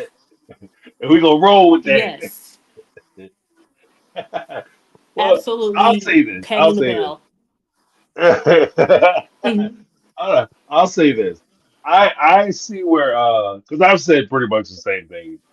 Pretty Butterfly was saying. Mhm. Like I've said that historically. Like when push comes down and shove, don't give them the pleasure of your presence.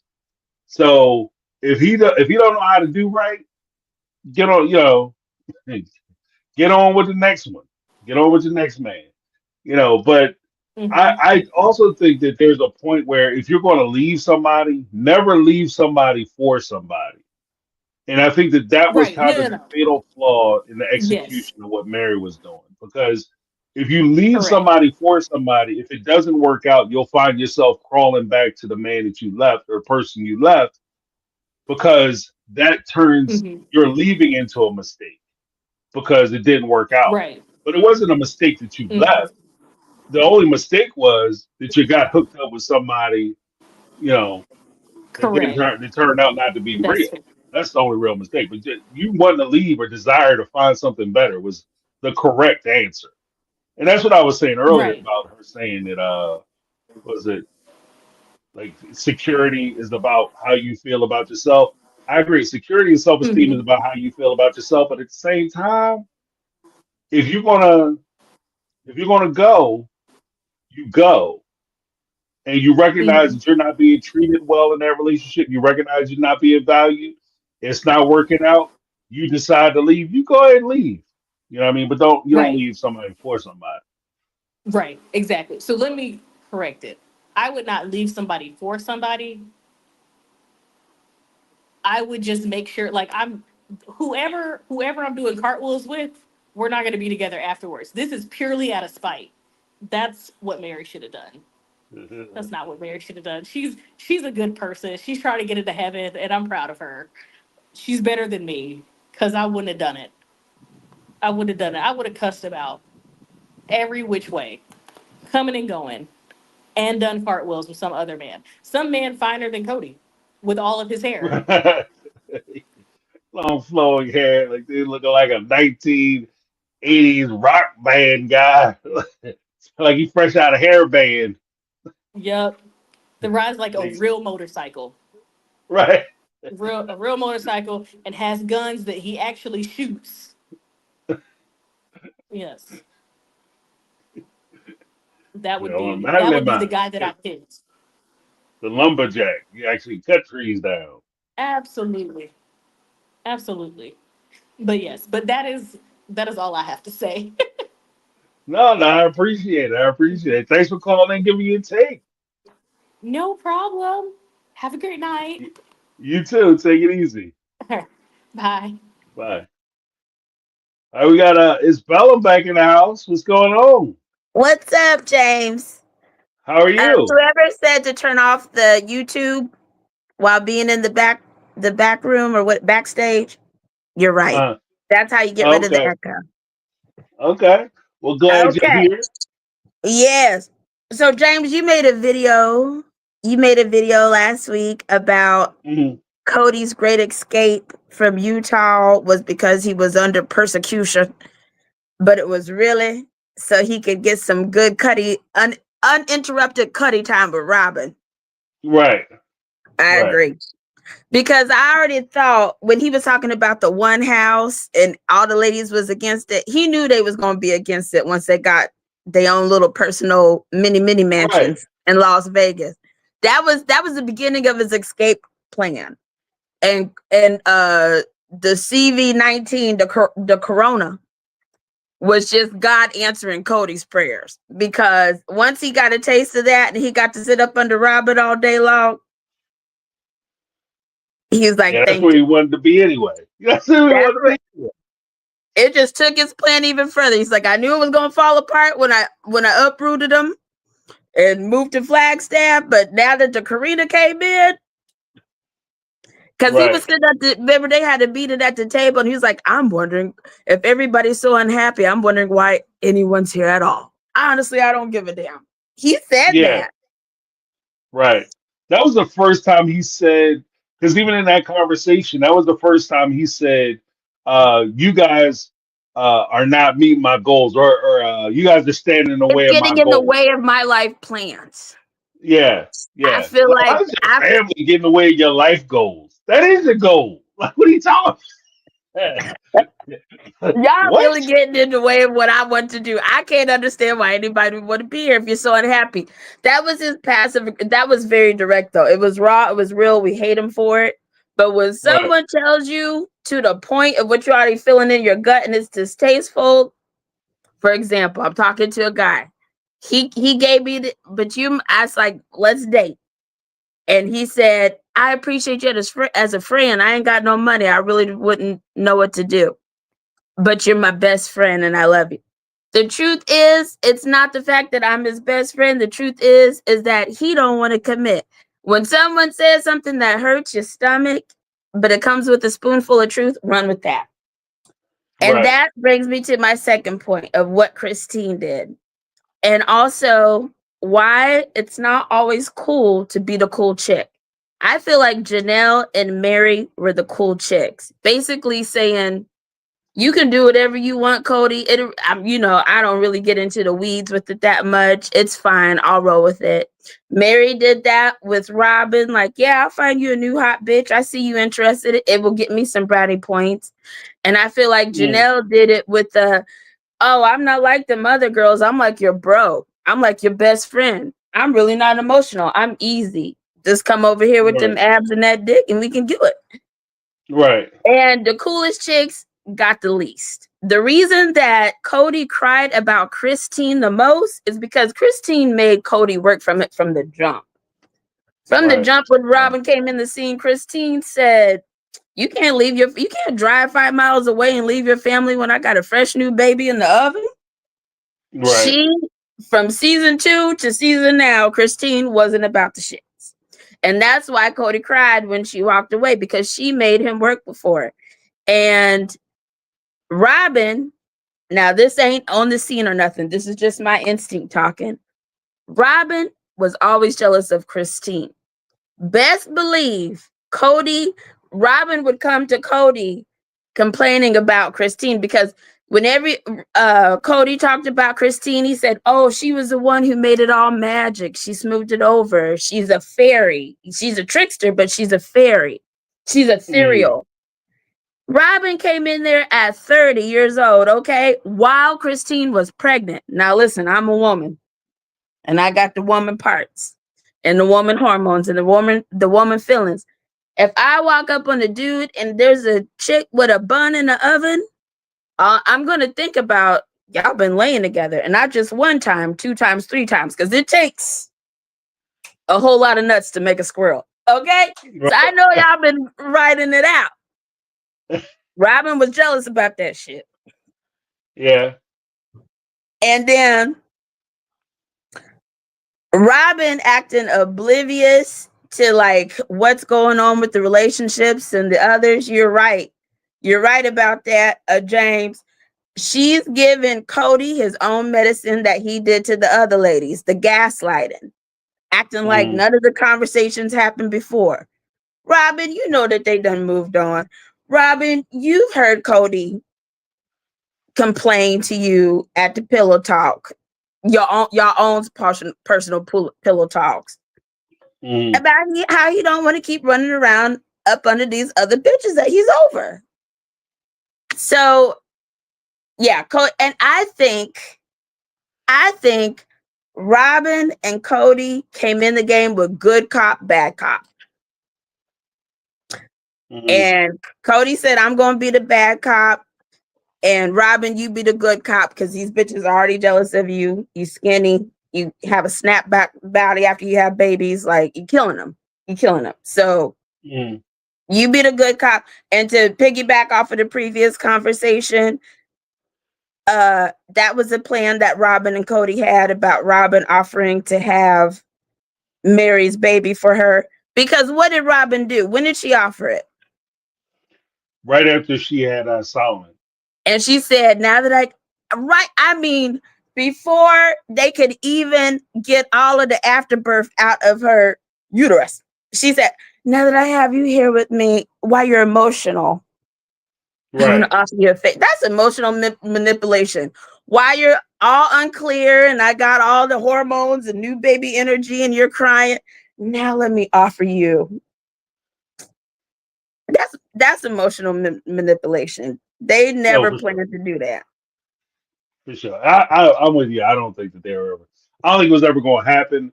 One, two, like you said, like one, she offered it at a point where even if you wanted to do it, you would have to heal first. Like you can't just drop a baby and then get pregnant right. Like you could, I guess you could. You know, physically you could, but would you want to? Doing that? Yeah, yeah. Go to pathway postpartum, then carry another baby from my dude's other bitch. Ain't no woman. Yeah, Ain't no woman doing that. Oh yeah. But I will say, I think that it also plays into the idea that even when you said it, it really hit me just because you're standing there, you just had a baby, and you have a woman who has been deemed, for ill or for not, as essentially barren. Like she's like barren. She had one child and then she couldn't get pregnant. I think she got pregnant. She had an additional pregnancy and miscarriage after Leon. But for the most part, she couldn't get pregnant. The thing she wanted the most. And here you are, the fourth wife, after she had to endure other two wives that came in after her, dropping 13 kids between the two of them, or 12 kids between the two of them. And then here this next wife comes in. She has a baby. She puts her newborn baby in this woman who thirsts and craves having children in her arms. You look her in the eye and say, I'm willing to carry a baby for you. I'm willing to make your dreams come true. I mean, that is powerful. That's powerful. You can't make this after up. you spit out the Solomon. 5 minutes after. That's such a manipulation play. That's crazy. Right. That's crazy. Like that's not even manipulation. That's just straight insanity. Like you were insane. It's just straight, and the type of insanity. The only woman I could imagine that would do something like that would be a woman that was riding on some unpaid property that throws herself off of a four-wheeler for reality TV. That's the type of person that plays some type thing. Even Cody said it looked like you did it on purpose. I'm like, damn, they didn't rehearse. Apparently they didn't rehearse for this scene. And Robyn was probably like, she had a stunt double coming. She was like, no, I do my own stunts. I do my own stunts. One thing that can make this show better. Oh, also I wanted to say the Christine and what's his name? David. David. Yeah. They're putting in actual clips from the wedding special, which is just filler, and that's annoying. I do think it's because Janelle and maybe her sons didn't have as much of a part in it since the passing. But it would be nice. What would make this show quality is if Cody could talk more about how disconnected he feels from his kids and why that hurts him. And which I feel like Robyn tries to introduce the topic, but she's not the best person to introduce the topic because she herself is full of bullshit. And also he's so detached from his feelings. But if they want to lead up to it, it would be nice and honoring for him to really acknowledge the disconnection that he has from his family and how he feels bad about it, or some sort, maybe like a reaction to what Isabel said to Christine when, she was like, is he going to replace my dad? Like, you've got 11 kids. Talk about it, Yeah. So, yeah, those are my main points. Let me see if I had to do there. Yeah, if Robyn and Cody Oh, what Cody had to say to Meri before that we found out in the last episode when they moved to Vegas, and he said, "You made me suffer, so now I'm going to make you suffer for this many amount of times." I don't discredit him. That was honest. He really meant that. Right. But also, for Meri, worthy up, she came from a background where she didn't learn nothing about worthying up, obviously, because you would know that if someone loves you, it doesn't become a moving goalpost. And she seems to still think that it is. Oh, the other big point I wanted to make, and you guys touched about this on the last conversation. I would love to see Meri and Leon. I feel like Leon, now watching these last 2 seasons, because remember when Meri got catfished and Leon was very upset with Meri? Yeah, yeah. You know, and she's like, I kept telling her that she was getting catfish and she did it. And Cody was like, even trying to tell her, he's like, well, it's because I said some things, you know, don't blame your mother. I would love to see, I feel like Leon now seeing everything and how Cody just threw her mom away. I feel like she'd be like, it's that moment, you know, when you become an adult and you realize that your parents are just people too. Right, right. I bet you Leon's having that moment where she's like, oh, okay, I can see why my mom went fishing. Well,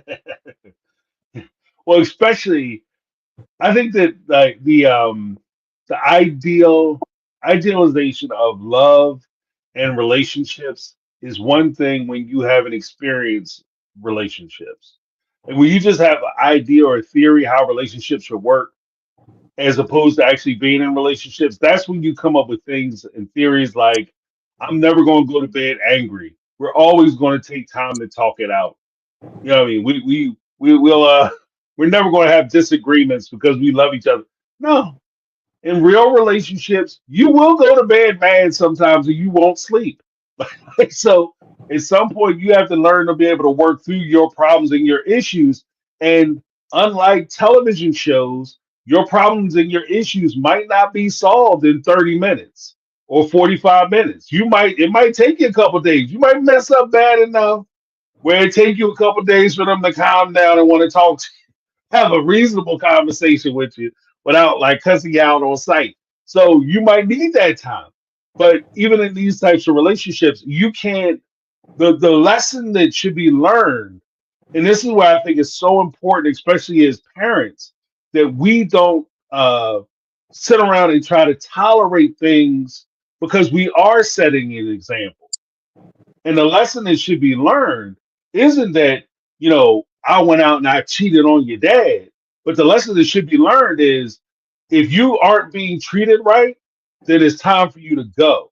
And you don't hang out with people to who are get up from mistreating the table when love is no longer being served. you. Right, exactly. Exactly. Damn sure don't wait for that man to tell you twice that he don't want you. Oh, You know. Lord. And if he tell you, because the third, fourth time is going to be jacked up. Like the first time might be rough and hurt, but that third, fourth time, it's just going to be nastiness. So if Meri stayed any longer, the tree that fell would have landed on her. Cody would have chainsawed it and made sure she was standing on the right side of it if she stayed for a minute more. Yeah, you know, because the words got to match the actions. But Cody's actions were so kick in the gut that I just know Meri didn't get the lesson on. She didn't grow up with the lesson of self-worth. Well, she grew up with the doctrine of keep sweet. So keep sweet and pray, which has nothing to do with you valuing yourself because you're too busy putting other people's opinions, perspectives, and interests ahead of your own. And so I think that that's where, you know, Meri was kind of getting, and to be honest with you, I'm going to do a live or collaboration with Notes to Self 444, and they grew up in the AUB. So I'm interested in hearing their perspective. But just from my perspective, especially having young people, like I have a son, I have a daughter, and it would kill me to no end that if I raise my daughter to be in a situation where I teach my son to be strong and independent, but I'm teaching my daughter that she has to rely on somebody else for validation on her own opinions. That would destroy me. You know what I mean? Like, because I would never want her to be in a situation where if she's not being treated how she needs to be treated and she feels she deserves to be treated, that she stay in a situation waiting for somebody, especially the person who is mistreating her, to validate her feelings of mistreatment. That in itself is insane. The person you're waiting for the person who is doing you wrong to tell you that you're right in saying that they're doing you wrong. That acknowledgement may never come. And you have to be so careful. I think why we're also intrigued with this show, it's those people, it's the, the Brown family, but also I feel like there's a little bit of relatability in each one of them. We're all one. We all have same hangups, different levels of it, whatever. Mm-hmm. But exactly that. And what you were saying about your daughter waiting for someone to validate their opinion, you really have to have a lot of self-worth. Going back to what we were saying about Robyn offering Meri the baby right after just pushing a new human out her body, knowing this woman is dealing with fertility issues. That's the type of stuff that you go through when you're weighing your own thoughts, your own gut instinct, and what this person is saying. It can be so dramatic on the outside where you can be like, oh, wait, forget my feelings. They just decided to get their foot ran over by a truck, even though they emptied my bank account. I just seen them get their foot run over by a truck and they said they love me. And they did 10 things other worse to me, but they did this one good thing. Self-worth is important. So. Right. No, I mean, retrospection is also a perspective. So at the same time, when she's looking back on her life, it's like most relationships. Cody will look back at his relationship with Meri and he sees all bad because that's what he wants to see. When Meri looks back, she'll see all good because she's only focusing on the instances where he did right by her. So that retrospective is still a perspective, but at the same time, I want you, like what I teach my kids, what I try to live by, even for me, and it's something that I'll relearn, is that it's not about me seeing what I want to see. It's just me seeing the truth.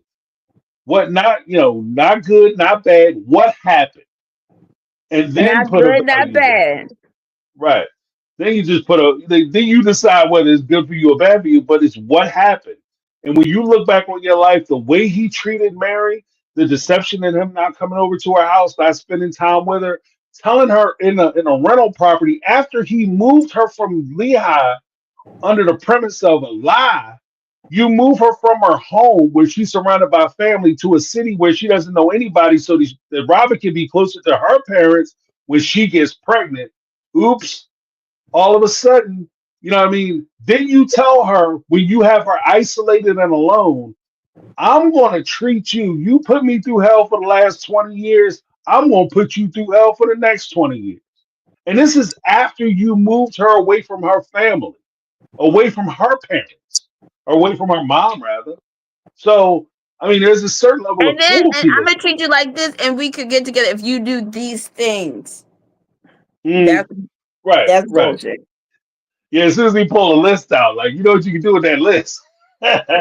You know what you can do with that list. But I mean, everything happens for a reason, and Meri's lesson came in the long run, but she realized, she's like, I did everything on the list, and he realized, oh, she's done everything on the list. I have nothing else to throw at her. Let me just ignore her. Well, she finally got the moral of the story there. Right. Well, the crazy part is that the crazy part and the sad part is that when he gave her the list and she was doing the list and she was completing the list, I don't think it's the fact that he ran out of things that he could make her do, but it was more or less the realization that no matter what I ask her to do, she's going to do it. And so there's nothing I can ask her to do that she's not going to do. So there's no point in me even asking her. I'm trying to tell her to do stuff that's humiliating, that's embarrassing, and that should drive her away, because that's the purpose. Let's be honest. That's the purpose of the list. The purpose of the list isn't for you to do something and you to be rewarded. The purpose of the list is to discourage you. And she wasn't being discouraged. He put the cherry on top when she said she was gonna move, and he said, "Well, I'm thinking about building a condominium garage. I'm gonna put some of my old cars in there, and I can build a bunk. You can sleep in there." Yeah, right. I mean, listen, when someone tells you who they are and what they think of you, just believe them, don't they? Right. He said, "I'm gonna build a trap house on County Pass." You can say that. I got a side business going on. I'm gonna be selling some illegals or whatever. People be coming in and out, but you can stay. Right. You can work security. Like what? What? No. Well, you cheaper than the dog, like shit. That's what I had to say. I won't keep you long. No, thank you so much for calling. Appreciate you calling back too. I appreciate you calling back and being patient. I know the system apparently was giving everybody problems tonight. Like I don't know what was going on. Well, it's a full moon. Yeah. Kremlin's out, trying to stop it from happening, but it ain't gonna stop. He's trying to stop getting cooked. Nah. We keep going. So thank you, James. I look forward to your next video. Good night, everybody. Right. Appreciate it. Have a great night. You too. Peace. Peace out. That's awesome.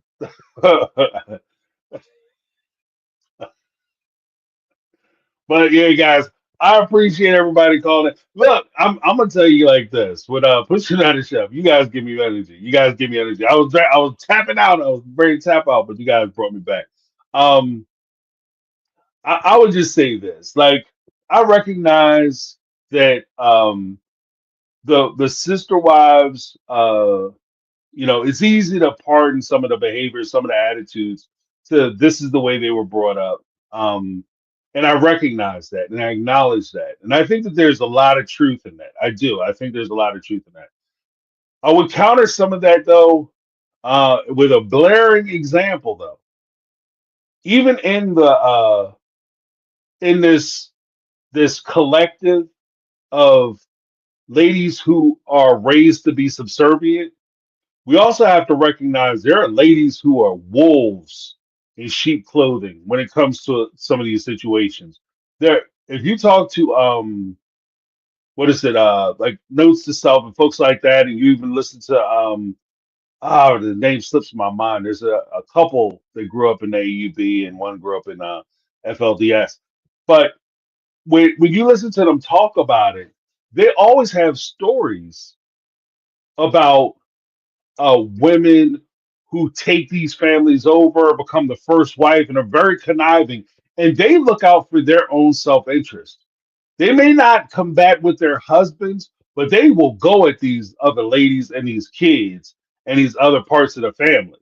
So there is a position where they do value themselves and they know their own worth. There are the collectives there. So we also have to keep that in mind. And I'm going to nail down some time so that Notes to Self 444 and myself, Corey and Melanie, we could all get together. We could have this conversation because there's a lot of things that I want to talk to them about and just ask them about with their experience especially in the AUB. So I have theories about it, but it'd be nice to talk to people who actually come from that background. So I'm looking forward to that. You know what? Check your email. I will check it. All I will say is that's nice, Eva. I appreciate it. The Cash App and the other stuff, PayPal and all that is in the description. But I'm looking forward to having a lot of conversations. That's what I'm gonna try to do this year. We're gonna open up the scope a little bit. We're gonna talk about some different things, some different concepts. Hopefully, we can get some pretty cool interviews, some cool collaborations, and all that in the house. So I'm looking forward to that. But overall, I appreciate you guys hanging out with me. I appreciate you guys getting them likes up, full play. Appreciate you. If you haven't hit the like button, please hit the like button. It's an easy way to support the channel. Doesn't cost you anything, but it means a lot to me. Sam and Melissa. Yes. Thank you, Jody. Yeah, they have a good channel too. I like their channel. Growing Up Polygamy. That is the name of the channel. But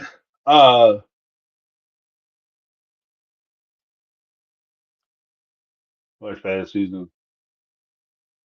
Okay. Yeah, but yeah, I want to appreciate I want to appreciate. Goodness gracious, guys, what is going on? I appreciate everybody who called in. You guys, like I said, you guys brought me back to life. The chat was on fire tonight. Everybody dropping some good stuff. I appreciate you guys. Look, we can all have difference of opinions, but that doesn't mean we have to have difference of like how we view each other and how we treat each other. And I appreciate you guys being sensitive to how you talk to each other and how, because look, it is what it is. YouTube should be fun. The chat is always awesome and it's fun. We all have different perspectives on certain issues and certain points. And I want to hear everybody's perspective because I think that everybody has a voice and everybody has knowledge and wisdom and has lived life experience, things that they've seen, things that they've learned, things that they've lived through that can help to add context to our understanding of what's going on, not only on the show, but what could be happening in our own personal relationships or as we expand our circle out a little more. We can talk about things that may encounter with our kids or, people that we care about, and we'll be able to understand their situation a little better. And if they need assistance or they need somebody to talk to, it gives us a leg up and the ability to be able to have those conversations because we've heard about these things or we talked about these things before. So I appreciate everybody calling in. But before we go, I want to make sure I give a special shout out to Brittany Not Brittany, Carmel Cuties, and of course, the ever eclectic, ever wonderful, and ever present Lizzie B, who's always in the house holding us down. So we've had the three ladies that are keeping a brother tight, hold me down. Let me just make sure. Yes, I'm good on that. So with all that said, I want to make sure I give everybody in the chat, everybody who called in, all of my wonderful, beautiful, smart, wise moderators a big thank you. Thank you guys so much. And I appreciate everybody keeping it cool, like I said in the chat. We got to support one another. We got to make sure we take care of one another. And we make sure we look out for one another. So that's what I like about this particular group. We're growing. We might be small, but we're mighty. So I appreciate you guys. Thank you guys so much for hanging out with me. Make sure you check out my videos. I will be back tomorrow to talk about this episode with Sarah from Reality Squad doing Sister Lives. That'll be at 7 p.m. Eastern Standard Time. We're going to have a good time. I'm excited. I'm hyped about talking about this particular episode. And we're probably going to get into some other stuff because this episode was a good capture of things that have happened before. But like I said, something to look forward to, guys, with them covering Christine's wedding. That was the breaking point from last year. So after the season ended last year, the next thing they went into was the wedding.